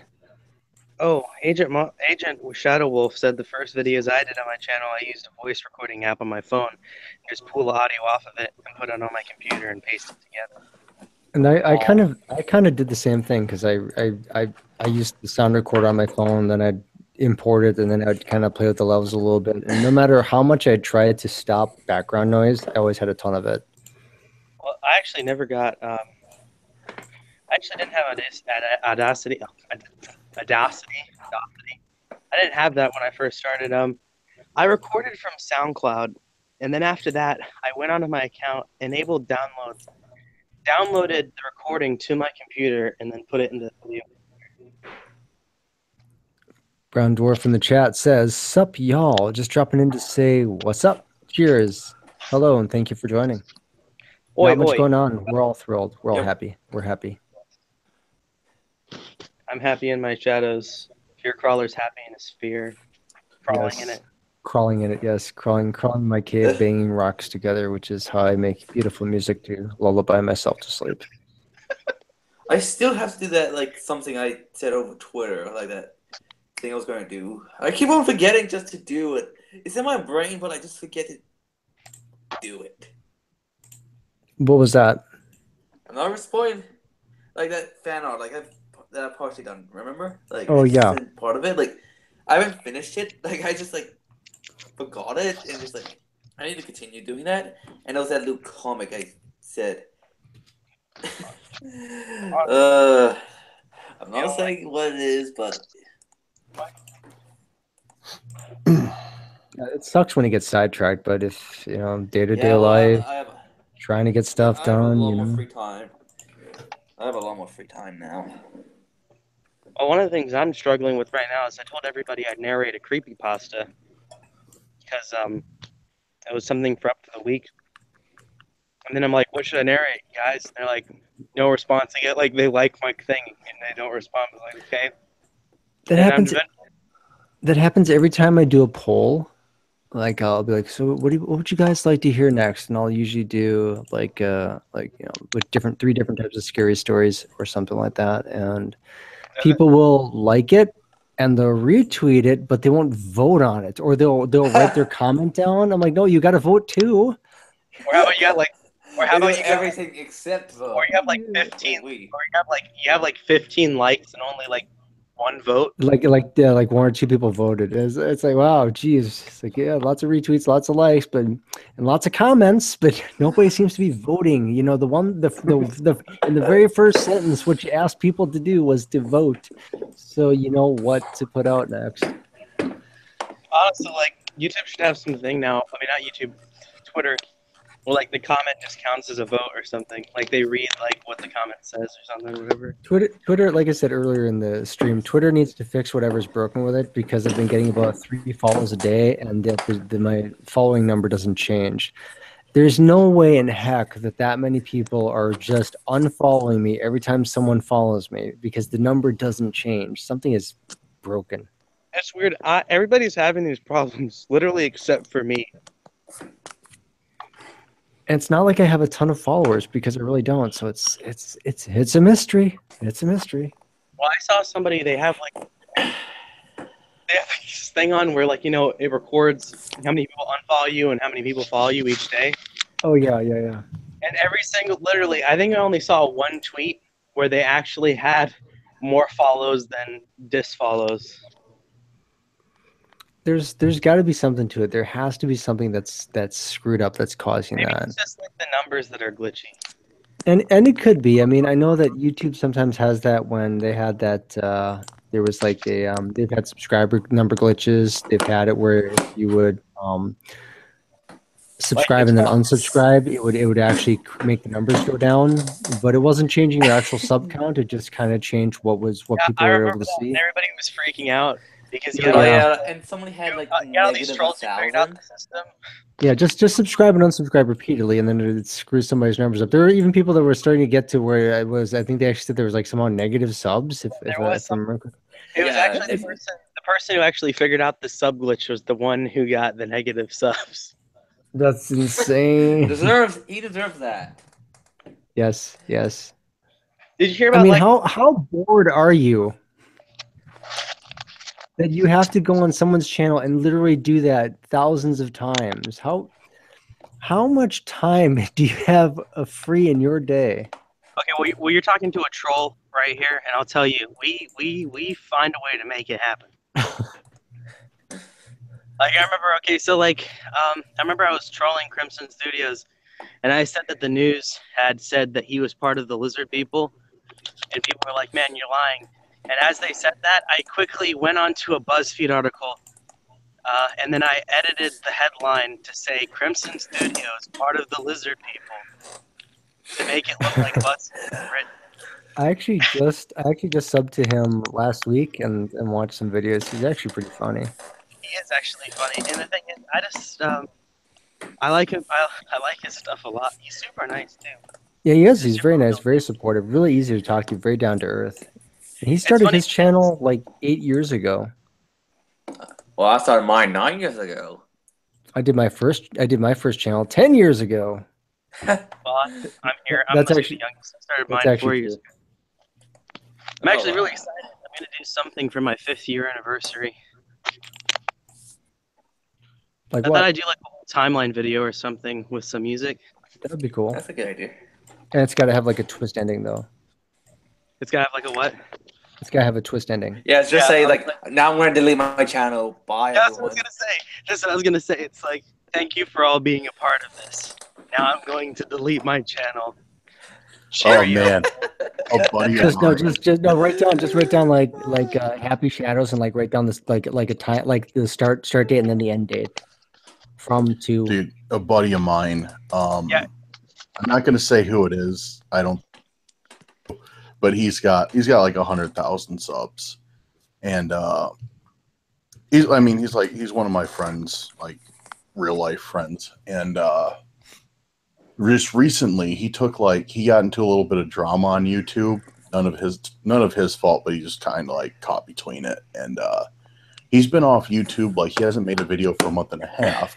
So everybody's like blowing up his Facebook and Twitter, like, "Oh, are you dead? Are you all right, man? Like, where have Didn't you that been?" was Cole's husband? Hello. No. And Is me you looking for? and he's like, "Dude, you know what I'm thinking about doing? Running with this and putting up a memorial video for myself and seeing how long I can keep this going for." And I'm like, "Dude, you so should." He's like, "All right, let's think or of you just upload some videos that have nothing to do with any of the previous content whatsoever with different people in. And never explain it. What was my first troll? I'm trying to think what it was. Does any of you guys remember your first troll? Or did you ever troll at all? You guys troll at all? You don't troll, do you? I consider myself to be like the anti YouTube troll. So what I do is I go on people's live streams and I donate, and I usually just type down supporting the stream. That is all, carry on, and then I leave. Yeah, that's what I do. That's what I do as well with the avocado man wife thing. I just like to do that, see their reaction, then leave. I'm the anti troll. I like to go onto live streams, and I like to dislike the video and just watch as the witch hunt ensues. Who disliked the video? I don't understand. I think and then like, not me, and then it's like, not me, and he's like, I know it was you, and he's like, I swear it wasn't me. And I'm just like watching this chaos. Dislikes on a video are so strange to me because people will often dislike a video, but they'll never explain what they didn't like about it. There's never anything constructive to follow up. It's just yeah. I don't. I leave criticism, but don't leave dislikes. I've gone onto a lot of. I'm fine if somebody dislikes one of my videos. I would like an explanation. I just want to know what they didn't like about it, and then we can open a dialogue. Then, you know what I mean? Because clearly they've probably watched other videos I've done. Was it just this one video? Do you just not like the channel? What brought you to my video? And two, what made you leave? Yeah, it's like give me some feedback so I know what to improve. Yeah. Let's open a dialogue. I don't leave dislikes really, except if it's a BuzzFeed video. Whenever dislikes, I always, even if the video is, it's not terrible, but it's not good, I'll usually just leave a like, and then I'll write down in the comments like, hey man, you did a good job, but you know, this is how you can improve in these areas, and maybe you should try doing this and that. Yes, yeah, you have to do something like really bad for me to go out of my way to dislike your video. Like something really stupid. Would you go out of your way to dislike the video? You act like it's like such a big problem, man. You have to do something really bad for me to move my thumb like 2 inches. It is. Think about it. Someone had to express their disgust. Someone couldn't just click off the video. If I don't like a video, I leave it. Right. Yeah. I don't like, and then I usually forget about it, so I don't go back and dislike because I just don't even remember what it was.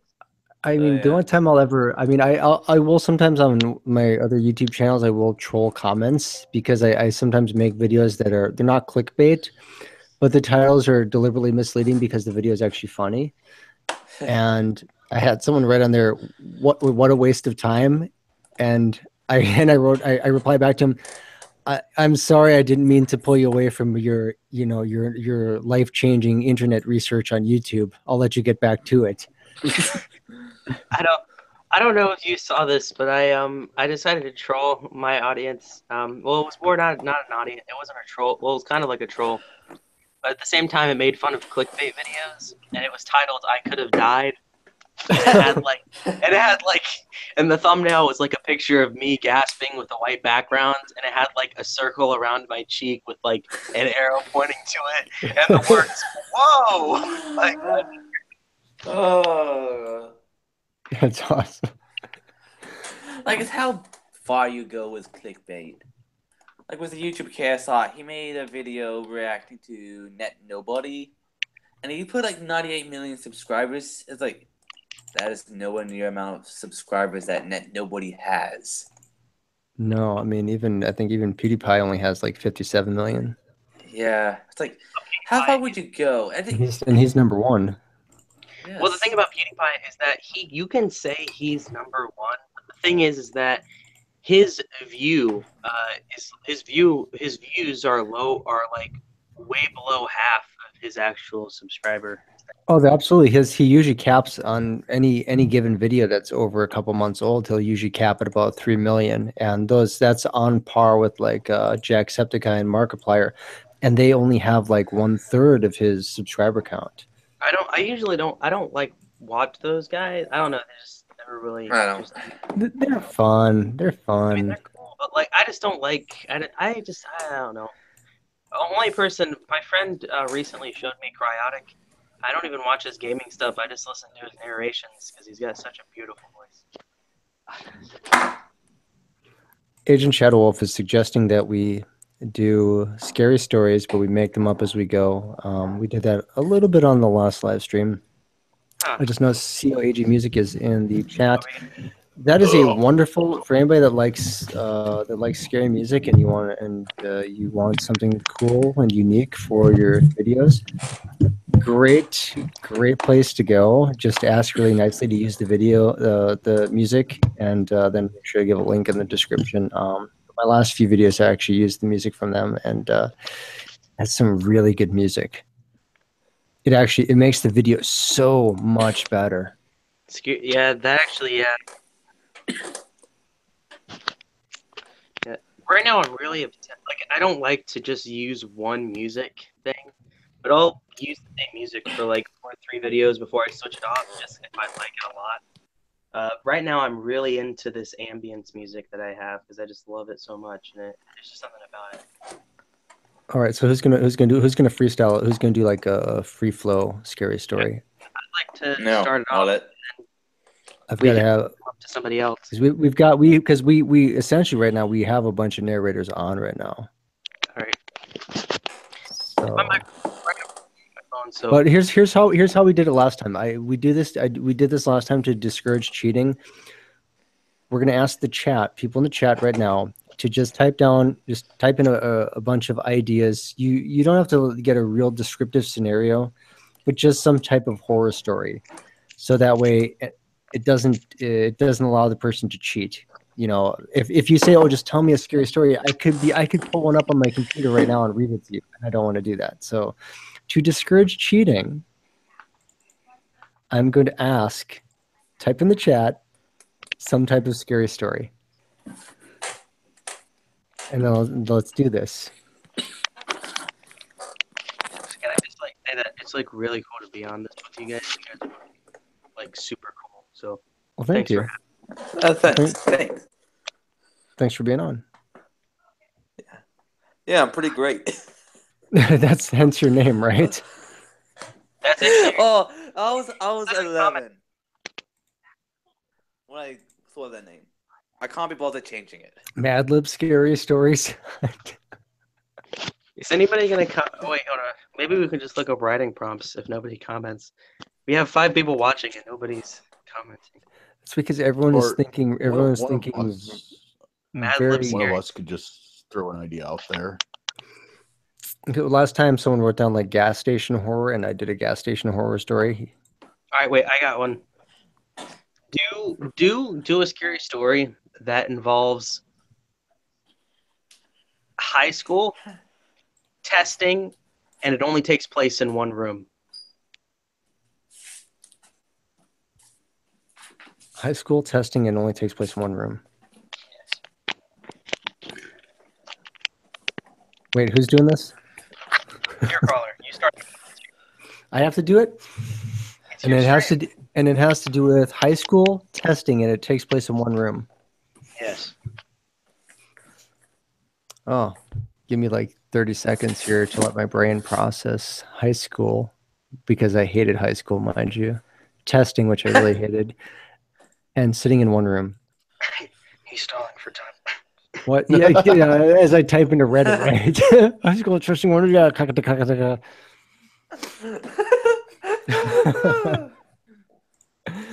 Okay, here we go. This happened when I was about 14 years old. It was my sophomore year in high school. It was the day of the big test. For those of you that are hearing this, you obviously know what test I'm speaking of. SATs. I was quite nervous about it. I figured that this was going to be a make or break moment. Everyone gets nervous before tests, especially a big test. But I was especially nervous. I felt this horrible pain in the pit of my stomach that morning. I figured it was just my nerves, and I tried to ignore it. I got to school, put my stuff in my locker, went to my class, promptly sat at my desk, took out a freshly sharpened number 2 pencil, and I sat. The teacher walked around the room going up and down the rows and handed out the test. I got mine and I just glanced at it for a moment. I looked up at the clock. Within the next 5 minutes, we would have to begin. I looked left and I looked right.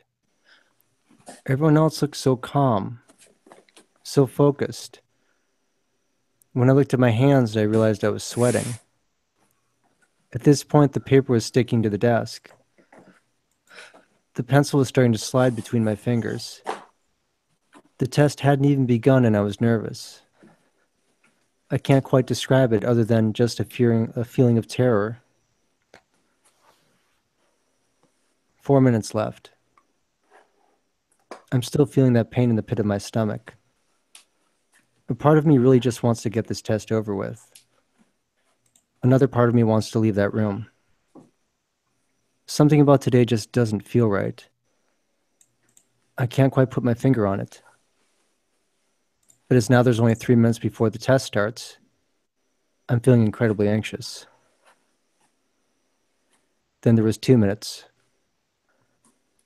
Then there was 1 minute. I let out a big sigh as the test begins. I begin scraping with my pencil. I'd only gotten through the first 2 questions when the lead broke. I thought about getting up to sharpen it, but I reached inside my desk to go grab another pencil, thinking I didn't want to waste time. I started digging around in my desk and I noticed something. There were no pencils inside. Strange, because I always kept a fresh pack of sharpened pencils in there. Where the hell could they be, I thought. Frustrated, I decided it was probably best for me to just get up and sharpen my pencil, as I had already wasted several minutes looking for one. I closed my desk, and then I looked back up. And then I noticed something very strange and peculiar. The teacher was gone. I looked left and I looked right. All the students were still sitting at their desks. But where did the teacher go? I kind of shrugged it off a little bit, figured maybe she had gone to the restroom or something. I got up out of my desk and proceeded to go over to the pencil sharpener. The grinding noise permeated the air as I sharpened my pencil. After about 30 seconds, I blew the shavings off and figured it was time to go back to my desk.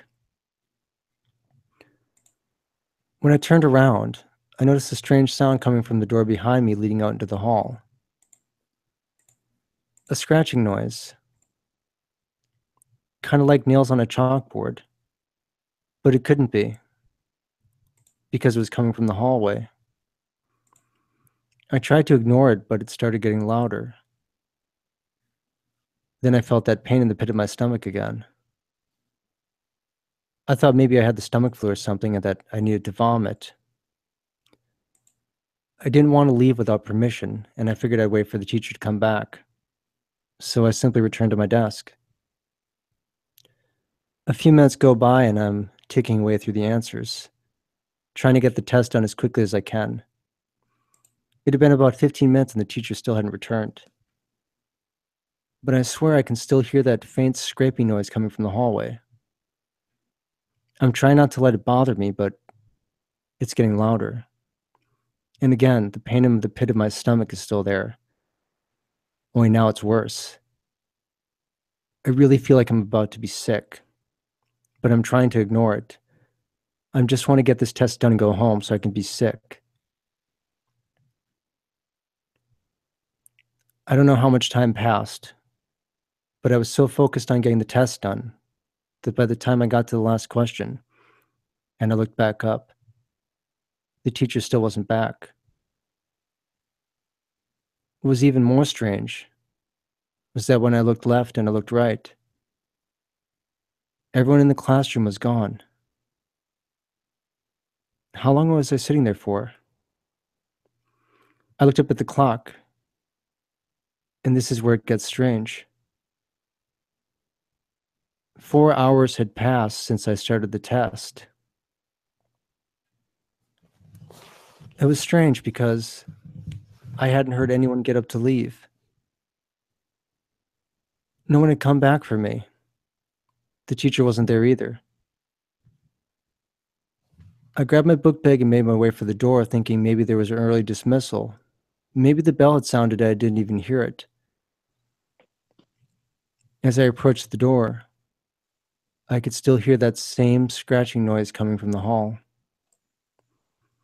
I reached for the handle, but the door was locked. I pulled on it thinking maybe the handle was just stuck, but it wouldn't budge. I started knocking on the glass, thinking someone would hear me. Maybe someone had accidentally locked me in. Perhaps school was over and the janitor would hear me. After a few minutes of pounding, I actually started crying. That pain in the pit of my stomach was now so intense that I thought I needed to get out of there immediately before I would throw up.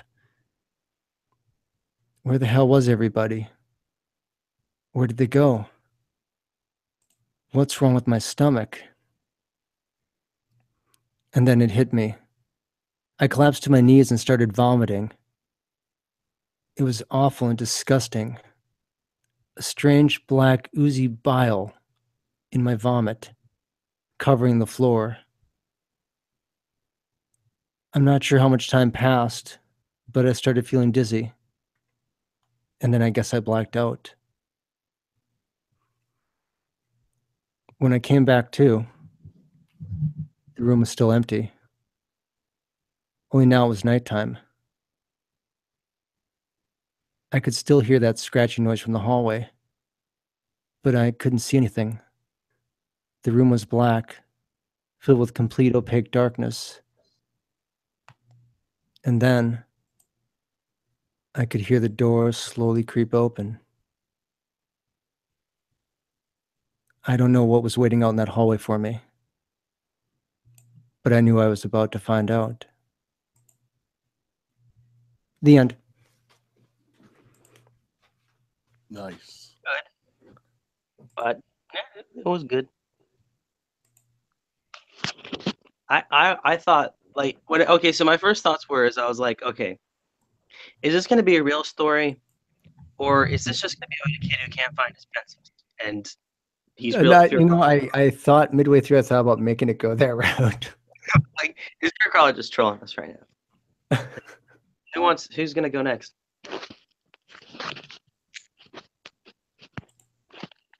Yeah, who's going next? Yeah, I could go next. I joined the stream. If you're gonna go next, then I think Dismal's got to pick the scenario. Yeah, you pick scenarios. All right. Pick scenarios. Pick a weird one. All right. Mine was hard. All right. Convenience store, but it takes place just as you ran out of hot dogs on the hot rollers. All right. Here it is. Hold on. All right, I'm gonna stall for time, just like Fearcrawler did. So I'm actually writing a story. And then I'm just kidding. All right, hold on. Let me do this. Fear crawler. We should start calling them stall crawler. Fear staller. All right, okay.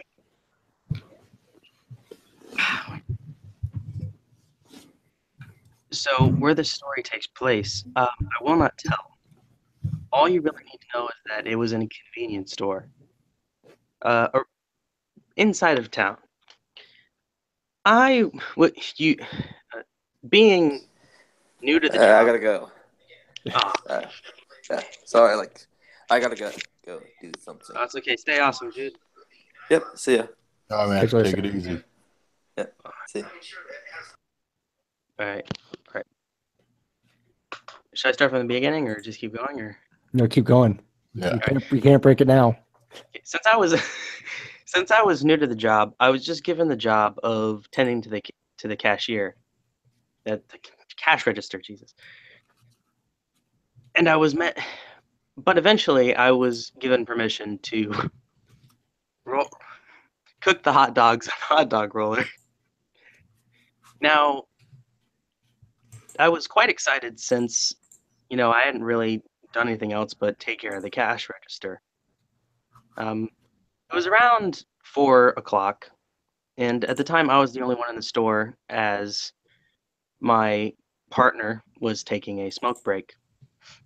I was handing out my last hot dog on hot dog roller when all of a sudden the door opened and a weird man stepped in.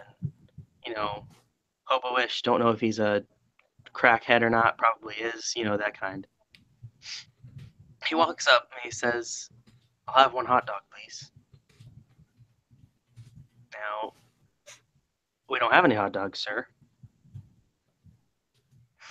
The man simply twitches.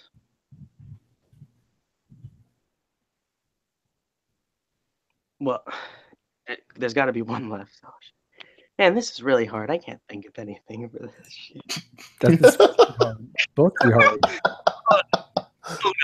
You're the one that gave me that really weird scenario. I was like, what? Okay, hold on. Oh crap. I'm gonna keep. I have to keep going, right? We can't just go back to the beginning. Right. Because you got to do it like you're doing it live, and it's in like you can't go back and like you're gonna post this story. So, all right. So the man says, "Check in the back," and I'm like, "They're what back? We just sold out of hot dogs." The man then starts twitching wildly and started giving me the creeps. He says, "Okay." And then he walks out. He says, "I'll go make my own hot dogs."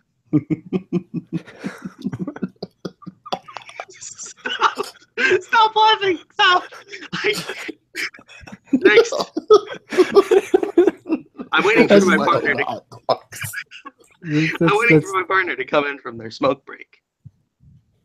When they don't come in.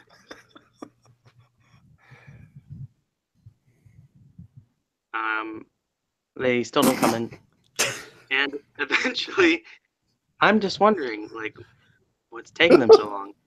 I check out in the back, and I find that they're gone. Now, this creates kind of a ruckus with our manager, and he wonders, we all wonder, me and my coworkers, where our partner went who was on smoke break. 2 days later, I'm sitting on the counter worried, as me and my coworker were actually friends, when the same man walks in. He throws me a slab of meat, says, "Here's your hot dogs." Walks out. I look down, and I see a hot dog with fingernails and eyeballs in it. And I know those eyes. Those are my coworkers' eyes.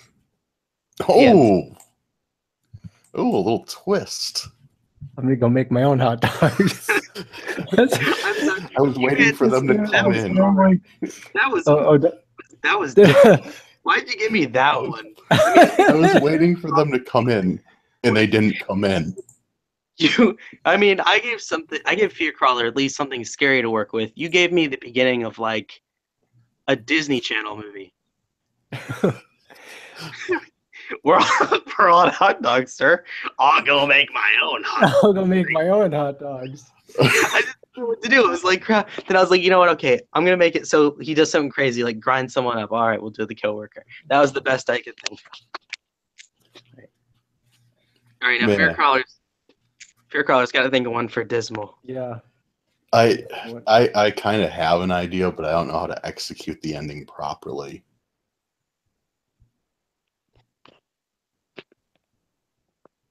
Just gonna tweet this real quick so everyone knows that we're doing free flow. Are you typing on a typewriter? Click. Yeah, it sounds like What is that? Click the zinc. What's going on? Oh my god, man! I feel so. You know what sucks right now is that one of my stories that I just edited, the one I'm editing right now. The weird guy who comes in halfway through has a really low voice, and the music is covering it up. I'm just like, damn it! Ah, crap. Let me think of one here. Give him something weird too. Something weird. Yeah, something weird. Give him. Okay, I've got one. All right. I've got one.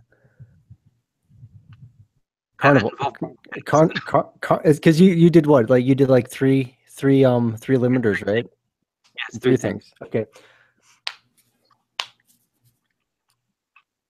Carnival, Funhouse, but you start out at the cotton candy stand. Wait, that's a good one.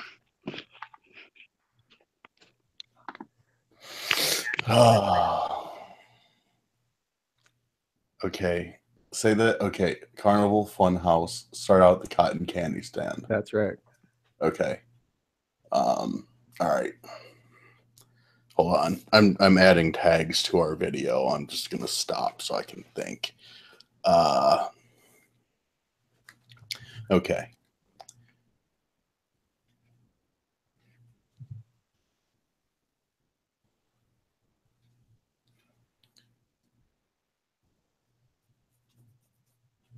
I heard it again.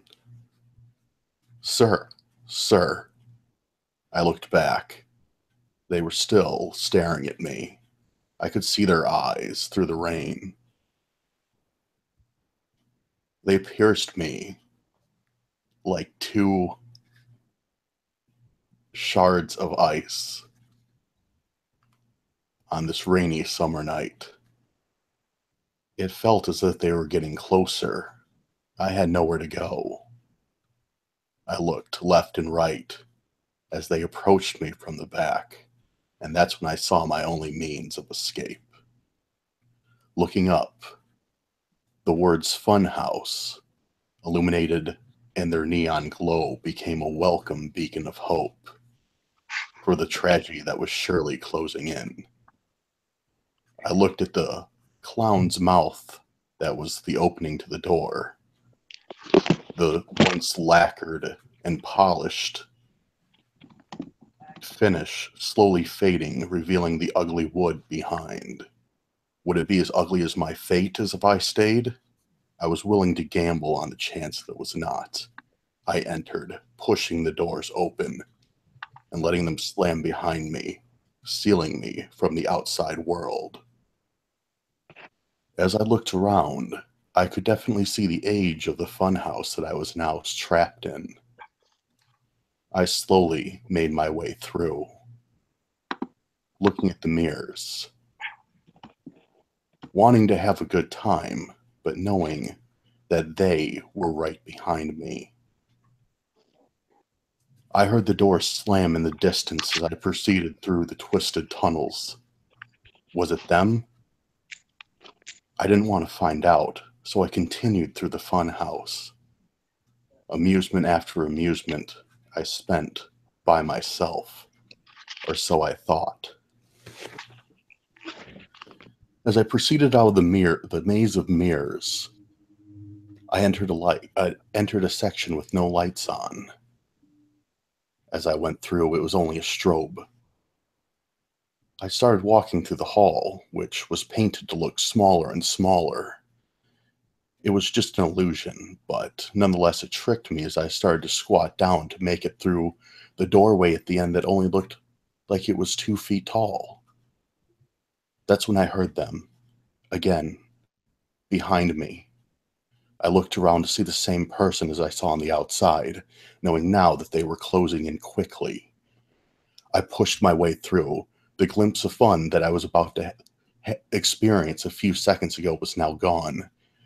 I ran and ran through the fun house, ignoring everything, all the lights, all the twists and turns, just trying to find my exit.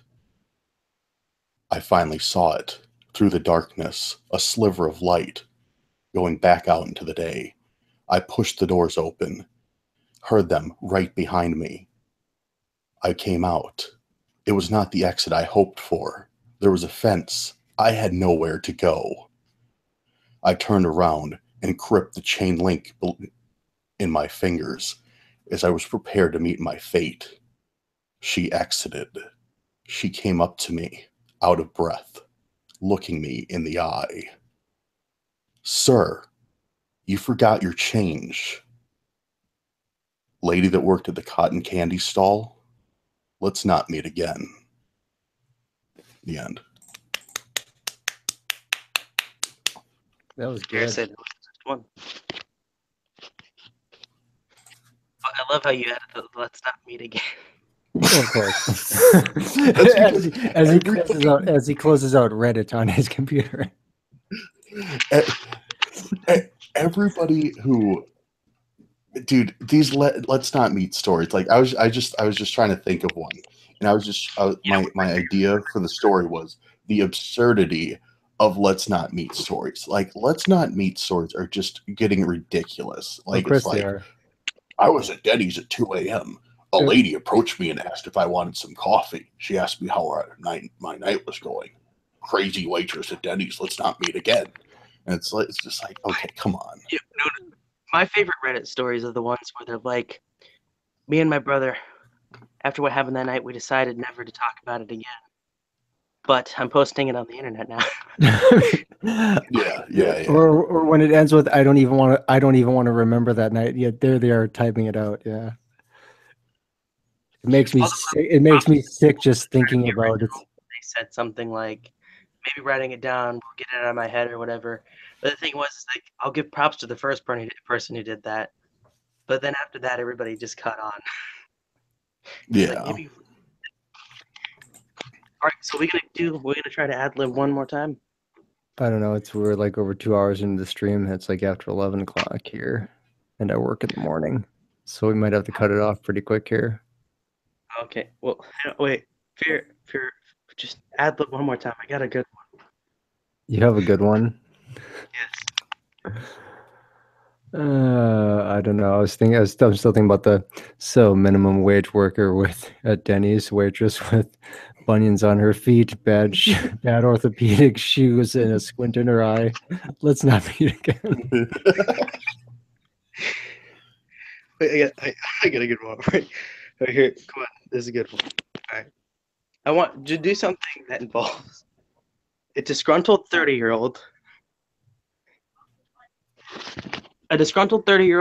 a flooded basement, and a possessed R2-D2 doll.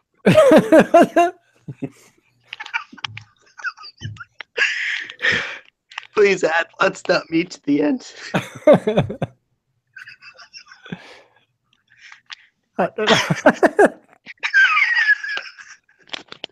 A disgruntled 30-year-old, a flooded basement, and a possessed R2-D2 doll. Yes. Dude, that's solid. Those are 3 elements for a completely solid story. I don't know if I can even start. Come on. This will be the next Slenderman, dude. The next Smiley. Yeah, man,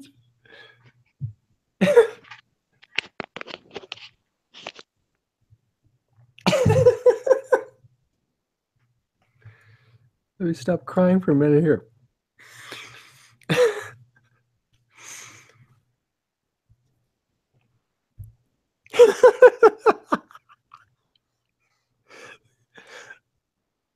I'm trying to get all serious here, and I don't know if I can do it. Yeah, I rub my face and just kind of and no pressure, right? You guys, if you guys start laughing in the middle of the story, I'm gonna lose it. Okay, so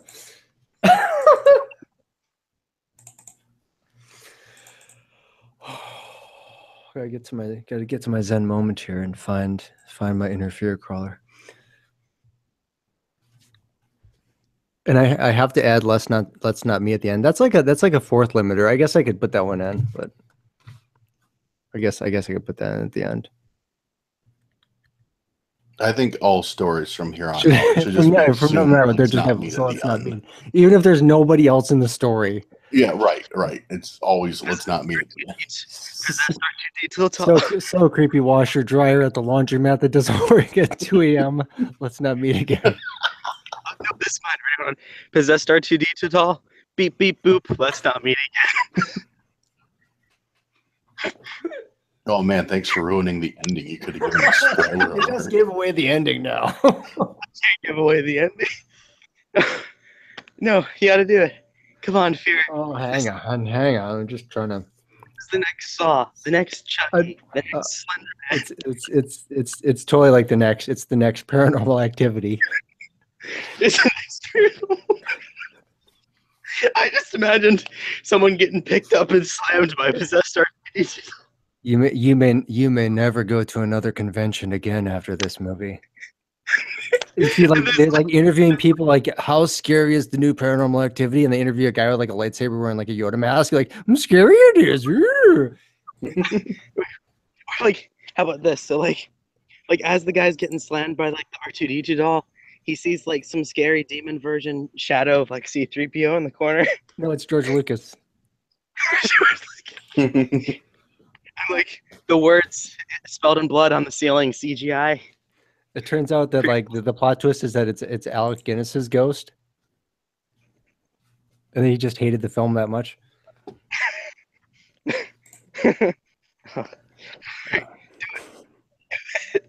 He of course played Obi-Wan Kenobi, but and he did hate the movies. Okay, all right. I think I'm stalling here. Okay. 30-year-old disgruntled, flooded basement, possessed, spiritually possessed. R2D2 doll. Okay.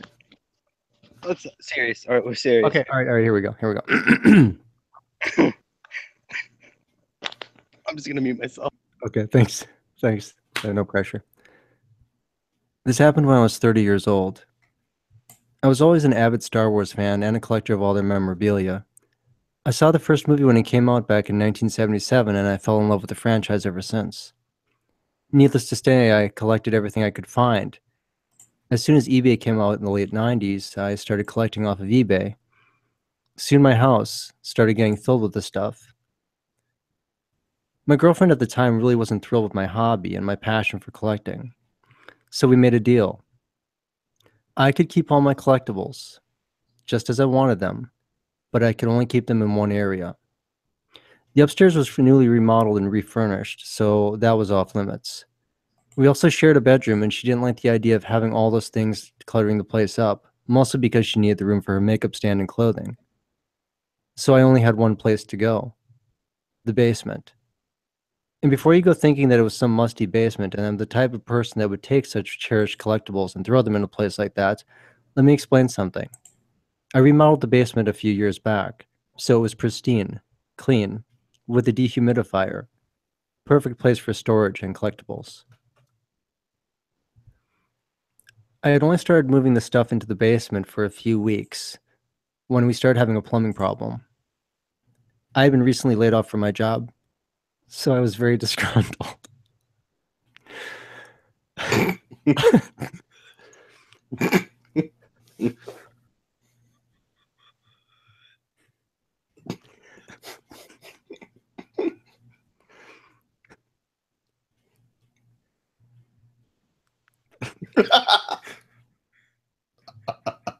Okay. Dude, I've been laughing my butt off this entire time.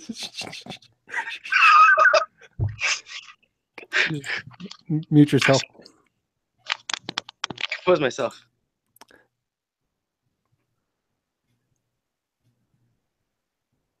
So having all this time on my hands and needing something to do, it felt like the perfect way to fill my day.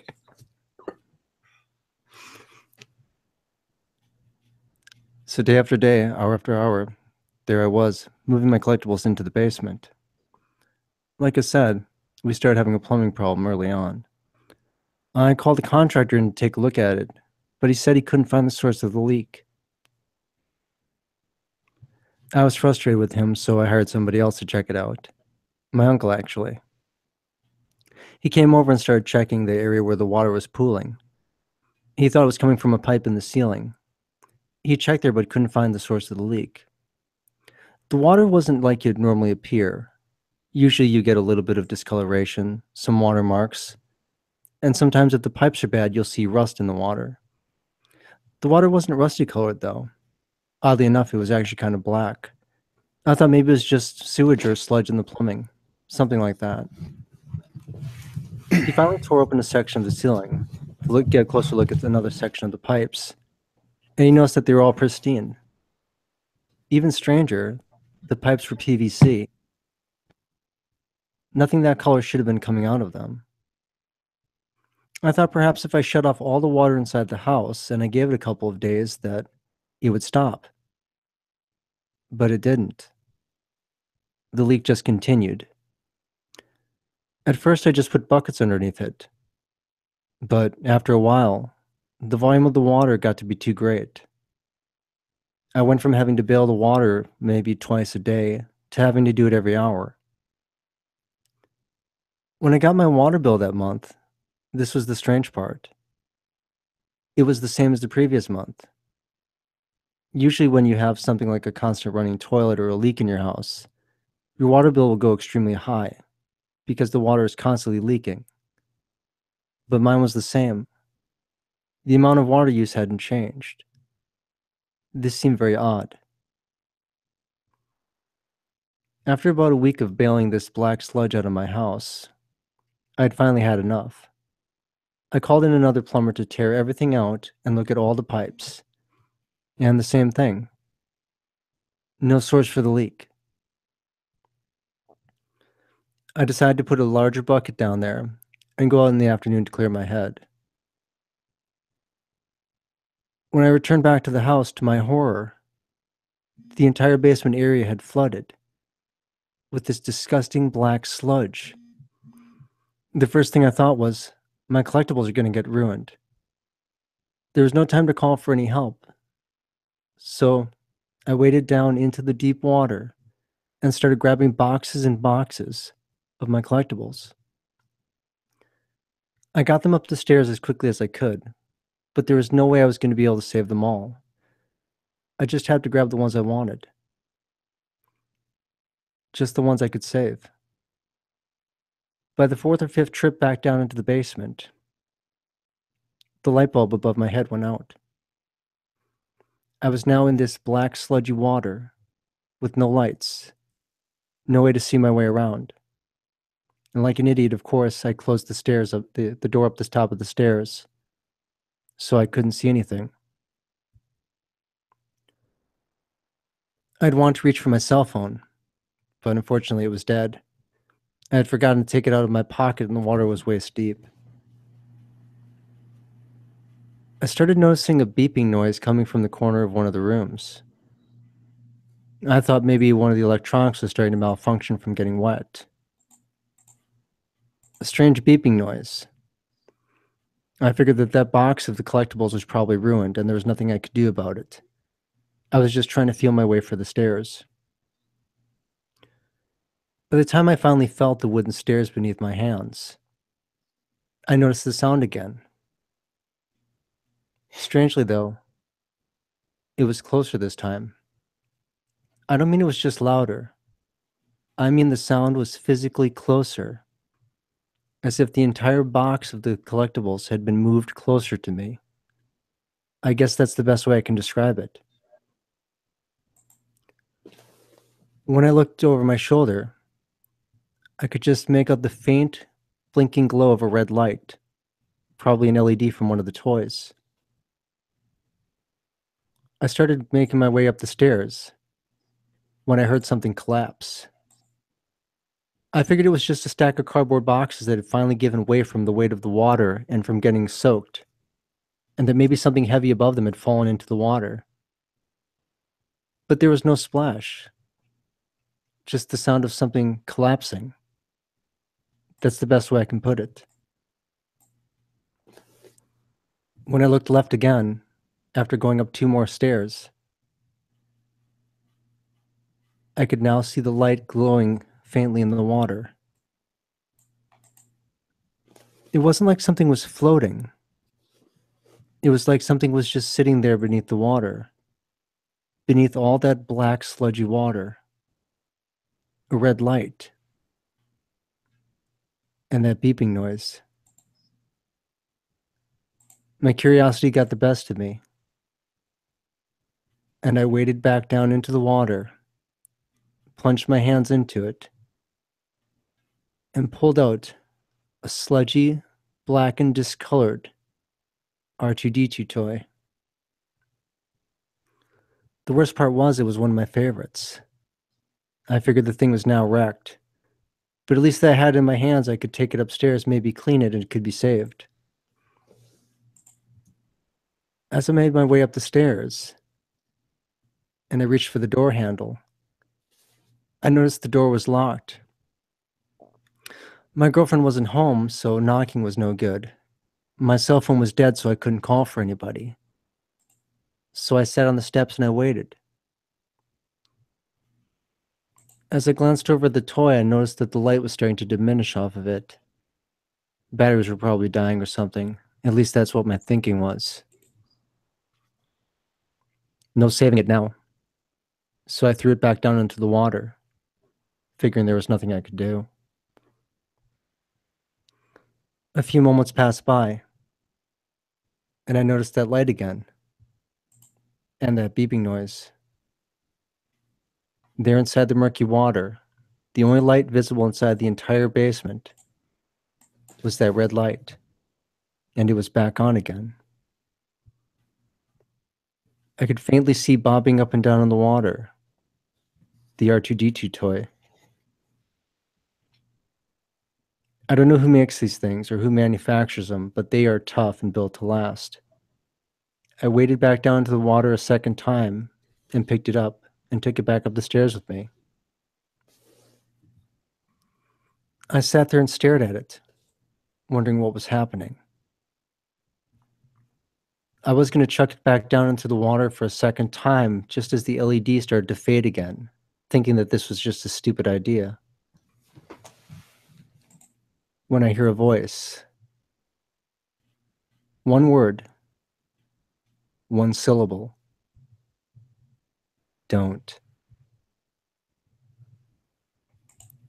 I panic, and I force the door open with my shoulder, breaking the lock. As far as what happened to that R2-D2 toy, I'll tell you what I did with it. I cleaned it up, boxed it up, sold it on eBay for $4, and bid it farewell. So, possessed R2-D2 toy from hell. Let's not meet again. Nice. Nice. That was good. Disgruntled. That was good. I know, it's disgruntled. Yeah. I was feeling disgruntled. Yes, well, it had to be in there, right? Perfect. That was perfect. That was perfect. Oh god. Oh man, I was laughing so hard. I gotta go back to that. I'm gonna make oh, that's perfect. That was beautiful. Should we should we finish this, or do you want to we finish the circle one last time and then we end the stream? We got to finish the circle. So, all right, Dismal, he's got to pick out something for me, and then you got to pick out something for Dismal. All right, let me get an idea. Jesus, I'm worried. All right, what do we got? I feel like he's like sitting down with like a bunch of papers, and he's just like, "What do we got here?" And he's like flipping through each one. He's just like candy canes. All right. What is it? All right, I'm ready. Okay, you know what? I'm gonna go to Google and I'm gonna type in random word generator. All right. Oh wow, man, I'm really scared now. Bring this up. Generate random words. Okay. All these suck. Okay, it's not giving me anything good. Okay, this is crappy. All right, never mind. That was a terrible idea. Okay. All right. If you don't mind me asking, how old are you? 15. 15. Okay. Do you have back in your day, or back in my day? Back in my day, I know all the. There's an establishment called Blockbuster Video. Have you heard of them? Blockbuster, better than Netflix. Had all the Godzilla movies. Okay, Godzilla fan. I like that. Good. Okay, let's do Blockbuster Video. That is scary. Blockbuster Video. What were the three things we needed to have? What were the? They can be any three limiters, and okay. You can put something towards the end. We have that fourth option now with the let's not meet. So I think we should stick with that one at the very end. Fourth, that's not an option. That's mandatory. Yeah, we'll make that mandatory then. Okay, Blockbuster Video. You're a person who witnessed the employee just have to clean up somebody who missed the toilet, and you're about to buy a box of Cracker Jacks.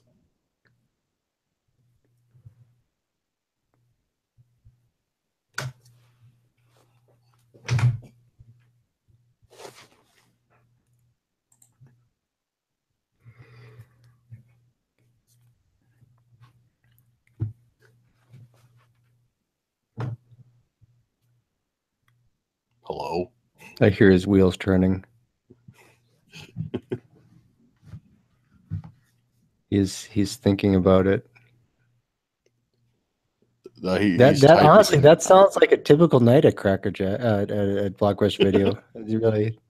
Oh, yes. Somebody missed the toilet. Oh, I was just about to go on my break.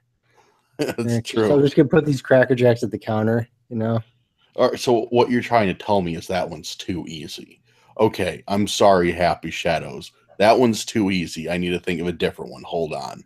Okay. I like the Blockbuster Video part though. Okay, we'll stick with that. All right, Blockbuster Video. Okay. Oh man.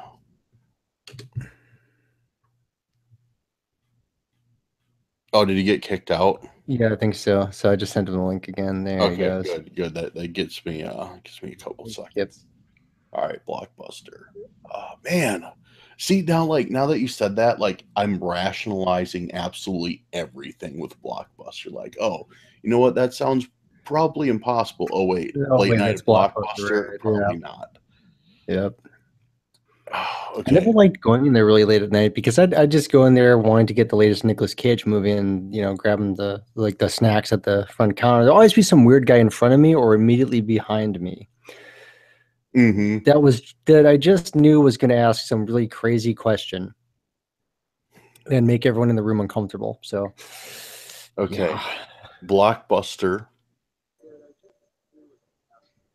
Is he back? Sorry. Oops. Yeah, sorry about that. Yes, I know. Yes, Dolly. I know I sent the link in the chat. I actually don't care who wants to join. I'm okay with anybody joining as long as they behave. Okay. I whatchamacallit? I actually didn't kick out. My phone died. Oh, nice. My phone died. Now it's just on a charger. All right. All right, I'm ready. All right. Yeah, I heard All right. I heard all the things, and then it was too normal. Okay, Blockbuster Video. Okay, you know what? Let's make it a little bit different. Hollywood Video. There we go. Hollywood Video. I've actually never been in one of those. How I've about seen this? them. How about Even How about better. this? Redbox. No, let's not do Redbox. That's You know, actually, all right. the only reason I ever saw Predator was because of Blockbuster. They had this cool little. Yeah. Blockbuster. Yeah. Weird lady that's insisting on trying to bring her poodle into the store. Some guy dropping acid in one of the aisles. Again, You know- typical night, but work with it. Sounds like a typical night at Blockbuster, dude. So, lady trying to bring her dog in, guy dropping acid, and Blockbuster. Let's not meet. So he's doing acid in the Blockbuster. Yeah, go for it. All right, let's do this. All right. Yes. Okay, nope. I'm changing it real quick. That sounds too normal. Okay, lady is giving her dog acid in one of the aisles of Blockbuster. Okay, so we have Blockbuster, lady giving her dog acid, and then what? There's got to be a third. A guy's trying to rob the place, but the At this- employee doesn't care. All right. Okay. I have actually a good idea for this one. Okay. So I was going into Blockbuster, and you guys probably don't know what that is, but I don't care at this point. So let's go. Let's go on with this Reddit story. So it was your typical. So it was kind of like your typical night at Blockbuster. You go in, you see some people. Some people don't know what they're ordering. Some people are trying to find movies. Some people actually know what they're getting. You have that weird old guy in the corner. You don't know what the hell he's doing there. I was looking for a Godzilla DVD, specifically the Godzilla versus Mechagodzilla 2. And as I was searching for this, I saw the strangest thing. I saw a woman giving acid to her poodle. And at first I wanted to stop her. I really did, but I needed to tell someone first because I didn't know what this woman was. I saw my Godzilla film, I grabbed it, and I walked back, screaming "what the fuck" in my head like 30 times. So I go up and I'm getting ready to order my movie, and also be prepared to tell people that some girl's giving acid to her dog in the corner, and then this guy just steps right in front of me. I'm just like, dude, I was here. All of a sudden, he pulls out a gun out of nowhere, points it at the Blockbuster guy, screams, put all the cash in this bag. He pulls up a bag. Blockbuster guy says, okay. He opens the cash register, grabs the bag, kind of nonchalantly starts putting bills in there. And the guy's like, really? That easy? He's like, I don't really care about this job, man. I'm just kind of here. I don't care, girlfriend left me, so kind of just here. I'm just like, so now the entire dog being given acid has kind of just left my mind, and I'm more focused on that there's a guy with a gun pointing something at a Blockbuster, and I don't know which is more Blockbuster employee. I don't know which is scarier, that I'm in the middle of a robbery or that the Blockbuster guy isn't acting scared at all. In fact, he looked like he just smoked 3 pounds of pot before he came in here. So I'm here, and then all of a sudden I hear a growl behind me. I turn around, and I don't know what happened to this dog. Maybe it was the acid. It was probably the acid, but it looks rabid. And its teeth, it's got blood hanging all over it. I see that the old lady's bloody and dead in the aisle, and I'm just like, oh crap. The dog lunges at me, and I duck swiftly as it catapults over me and into the robbery guy. The dog then starts eating the robber alive. Meanwhile, Blockbuster employee gives no shits and just stays there. He's just kind of oblivious to the whole situation, if I'm being honest. So at this point, I drop my DVD, and I just run out of there. I don't care anymore. You know. Anyways, poodle on acid. Let's not meet. Nice. Nice. Thank you. I wasn't pausing as much in that one, so that's made me happy. Okay, let me think of one. Dude, it really scares me now that I think back of Blockbuster, because I'm just getting all these memories, and I'm like, wow, man, some of the weirdest things happened in Blockbuster, but nobody cared because we were all there just to get our movie and get out. That's right, and that's the unfortunate thing about any place that's open that late at night. Mm-hmm. Yep. Okay, remember, guys, be kind, rewind. Yep. Oh yeah. Let me think here.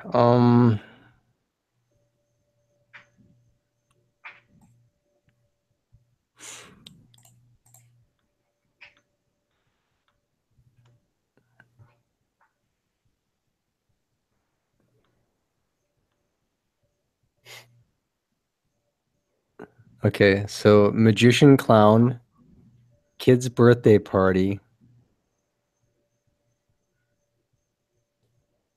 and the dad is sawing something in the garage.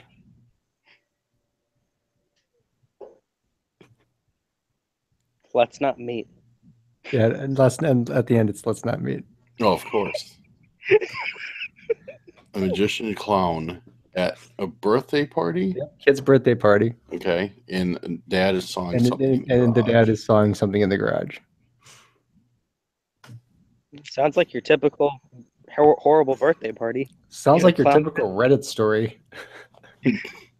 Sounds like your birthday party that no one wants to be at. You have the clown that the kid doesn't like. The dad's off doing his own thing. And you really don't want to meet anybody there again. You pretty much just said the entire thing. Okay, this is all right.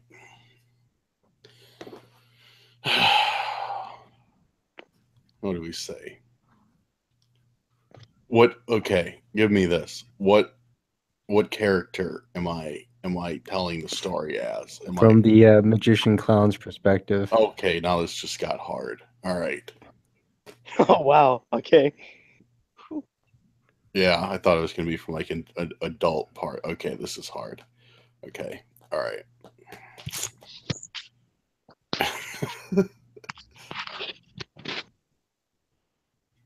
I know the negative stigma attached to clowns, but it doesn't stop me from enjoying my favorite pastime is dressing up with one and doing birthday parties. On this day,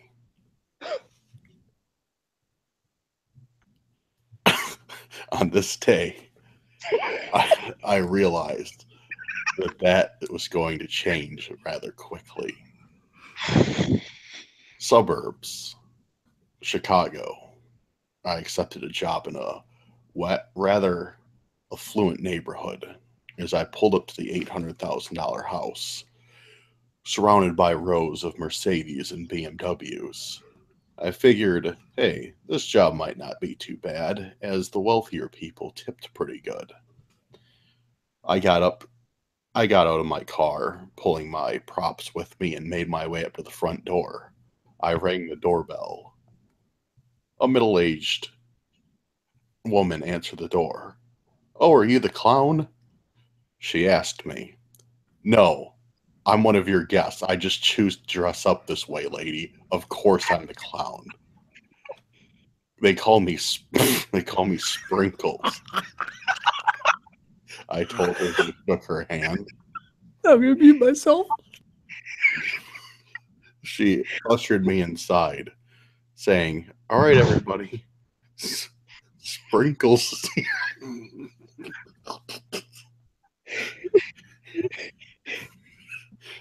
If you have to tinkle, do it now. She led me to the backyard where the kids were playing. I started setting up my magic routine, tables, chairs, getting my live pet rabbit put away and hidden securely until the proper reveal moment was reached. I set everything up. The wealthy, middle-aged woman approached me again. Sprinkles, she said. I said, okay, so who's this party for? Which one of the youngsters? I asked her. She looked at me like I was drunk. It's not for one of the youngsters. It's for my husband. That's a horror story in itself. I said, oh, well, where is the young man? And she said he's in the garage sawing a piece of wood. I said, oh, okay. Well, let me go meet him and wish him a happy birthday. I made my way to the garage, my oversized clown shoes honking the entire way. I walked through the house. I opened the door where a balding, middle-aged man was bent over with a handsaw cutting a 2x4. Are you... Somebody tells me you're the birthday boy. As I approached him,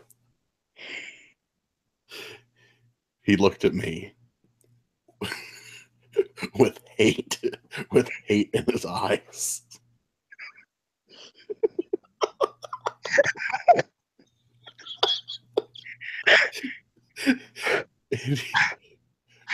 But he didn't stop sawing the wood. He just stared. He was making it very awkward as I said to him, "What are you sawing there, buddy?" He stopped, put his saw down, and shut the garage door, taking the last piece of wood over and nailing it next to 5 others just like it. All this time, he didn't break his gaze at me. You want to know what I'm sawing? You...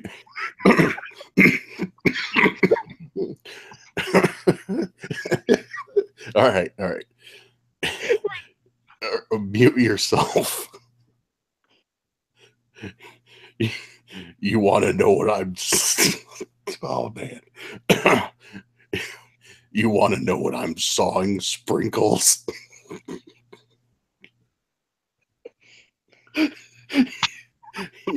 He said to me, at this fear sank into my heart, I'm making you a coffin. He said that as the middle-aged woman stepped out of the house with a butcher knife. The kids have finished digging his grave, honey. Jeez.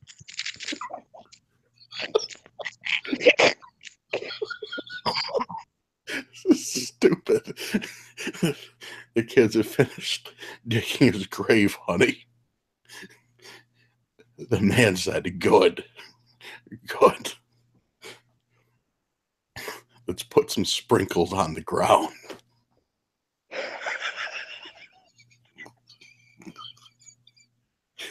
Thankfully, I had my concealed carry permit.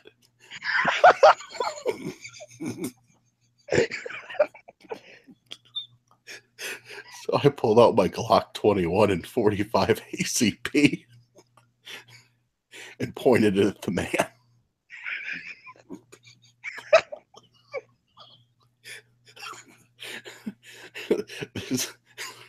This is how I like to party, I said.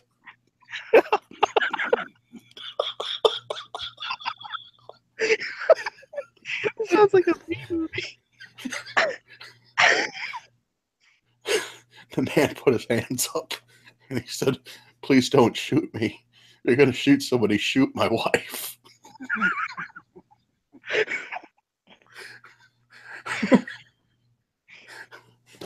She didn't like this. She threw the knife at the man and hit him in the chest. I opened the garage door and ran away. Let's not meet again. The end. I had to mute myself because I was cracking up. I'm crying right now. I'm sorry, I didn't know how you were containing yourself. I thought you were containing yourself. I had to mute myself. I so had to mute myself. That's my clown shoes. Beeped through the house. For some reason, when he gave the gun, What you saw in there, buddy? he said the toilet to party. I didn't imagine. You're coughing. Have the children have finished digging his grave? This is how I like to party. When he said, put some sprinkles in the ground. When he said that's how I like to party, I just imagined I imagine like Arnold Schwarzenegger in a clown suit. That's so like a B movie. That's the thing is that could actually be a really scary story, but see, it goes to show you just how context to a story is everything. Now I can see that story being really terrifying. my clown, just the way you said it too, with my clown shoes is like beeping as I walk through the house. So you're the birthday boy? What you saw in there, buddy?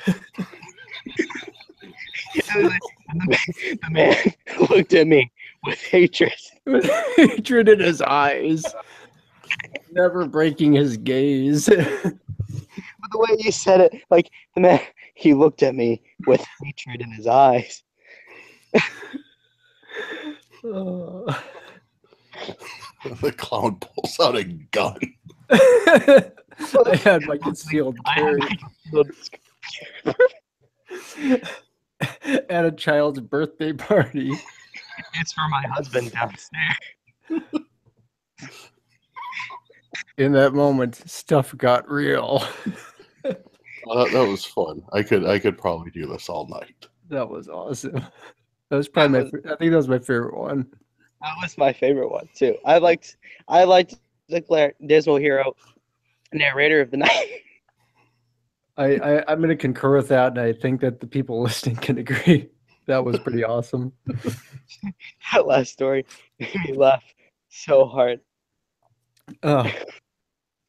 If I hadn't muted myself, it would just been the whole story would have just been me cracking up. Let's go back to the highlights of the night, shall we? Oh man, that was fun. I want to do another one. That was good. I'll go make my own hot dogs. I'll go make my own hot dogs. I told I was gonna do the people, but I thought, no, you already said it. I was trying to make it terrifying. Like I was trying to make it as scary as I could. I go make my own hot dogs. The way you just came out, I'll go make my it doesn't matter how scary you say it, I'll go make my own hot dog.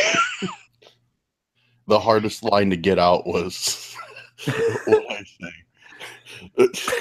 So the guy said, what did I say? The sprinkles line.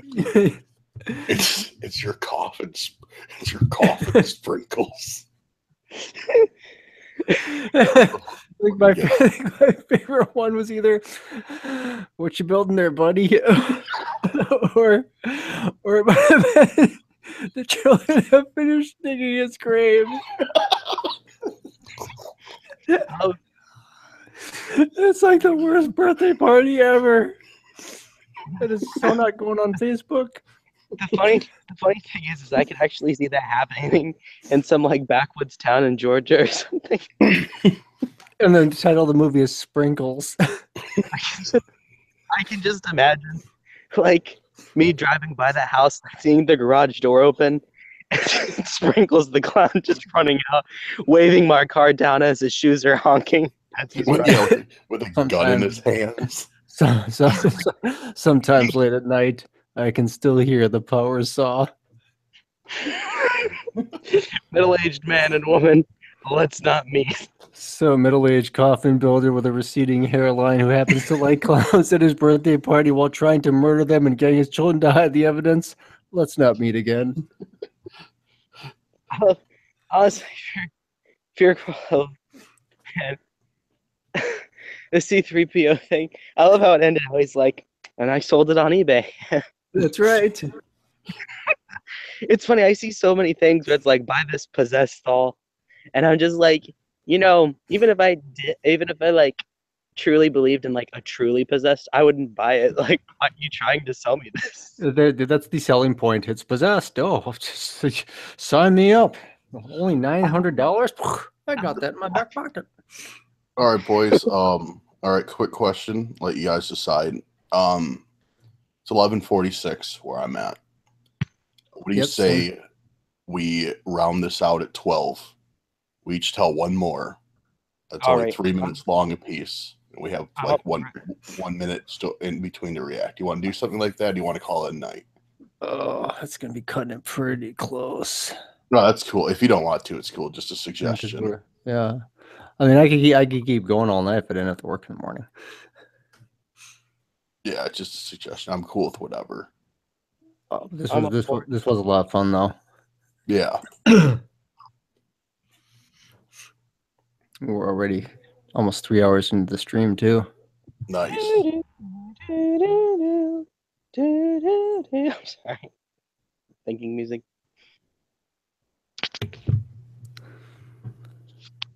Yeah, we've only got one person watching now. Oh, everyone left. Oh, everyone left. Yeah, we'll end on a low, I guess. just fun. It'll be fun. Right, well, thanks to Sam the Great who left and is not on the stream anymore. Man, I wonder what his story would have been like. It would have been great. Yeah, it probably would have been epic. Epic's best story ever. You should have added some Quentin Tarantino clown. You should have like have him should have had him shoot children as he ran away. What's going on? Say what again? Say what again? I dare you. It's like he's like I shot the children as I ran away. My shoes honking. Honking with every impact on the pavement beneath me. Yeah, we should do this. We should do this again very soon. That was a lot of fun. That was a lot of fun. Well, we're doing another live stream probably on Friday, so. Crap! I can't do it Friday though. Yeah. Oh wait, I might be able to do it Friday. Yeah, I might not be working. Yeah, if not Friday, then early next week, since this live stream was supposed to happen 3 days ago. Yeah, we can always do an impromptu one throughout the week. But now I'm glad it didn't. Now I'm glad it didn't. Glad it happened today. I can't be on technology Friday night to Saturday morning because it's Shabbat. It's a Jewish holiday thing. So you can't be on any electronics? Yeah. You can't really turn on anything. Okay, so how it works is Shabbat it starts Friday night to Saturday morning. I mean, it ends Saturday night, and basically you can't work and not really allowed on any electronics. You can't turn on the lights, can't start the stove. It's a lot of stuff, but it's interesting. What if you could power the technology using fire? Oh, you can't light fire either. What if you make static electricity with friction? Well, you're not allowed to really. That's considered work. So this is like. What if it's someone else making the static electricity on your behalf? I don't know. Just imagine this is basically what it is. Imagine someone going Amish for a day, and that's basically exactly what it is. So yeah, it's like Amish when the cameras are rolling, or Amish when they turn them off? Okay, we're talking about when the cameras are rolling. Oh, okay. So it's it's the Sabbath, but it's like the ultra Sabbath. Yeah, well, the Christians got the Sabbath from right. Yeah, but then the Jewish are like, okay, don't work on the Sabbath. Okay, well, we're gonna one up you. No. We started it first. The Christians kind of downgraded it. Oh, okay. Like, oh yeah, you can do work or whatever on Sunday, but you're really not supposed to. Okay.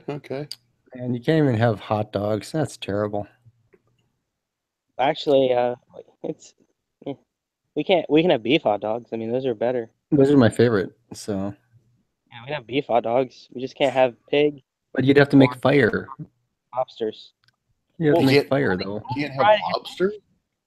It's only we can't have lobster. No, you can't have shrimp. You can't have clams. Can't have oysters. Really? No shellfish. Oh, I didn't know that. I knew the whole swine thing, but I didn't know about that. I feel like this has turned from scary horror narrator to Ask a Jew. And on that, we'll end the stream. Do you wear do you wear the hat? No. Well, okay, no, I don't. But some do, some don't. It really depends. Yeah, because I knew there's like two different. That's not a divisions. religious. That's not a Sorry. religious thing. That's more of a custom Oh, okay. that was passed down. When we go to like synagogue, which is our version of church, we do wear hats because unlike the Christians who take the hats off, putting a hat on is recognizing that something is above you, like the Lord is above you. So that's why we put on the hats. Yeah, sorry, I don't know the actual name of the hat, but It's called a kippah. huh, interesting. Okay, I learned something. I think we all learned something tonight. We all learned that We learned that clowns have concealed carry. Pringles the clown is one to be messed If with. someone says they're gonna make their own hot dogs, they'll be right back. And if your basement is flooding, get a good licensed contractor who has a excellent rating on it with the Better Business Bureau. Check them out on Yelp first.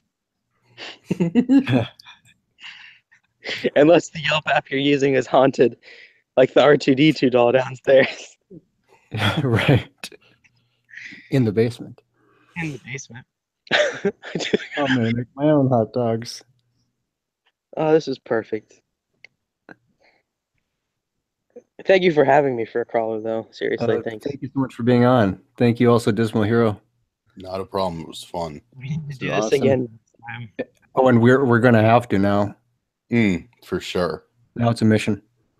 Yeah, it's a mission. We gotta do it. I mean, Friday night I can't. Oh, well, you know, if you want to stream Saturday night, if you can do that, I probably could. yeah, that'll work out. That'll work out a lot better. Now my voice I is can getting have- all cracky. Probably from all that laughing. The best thing is that your time zone is a lot later than mine is. So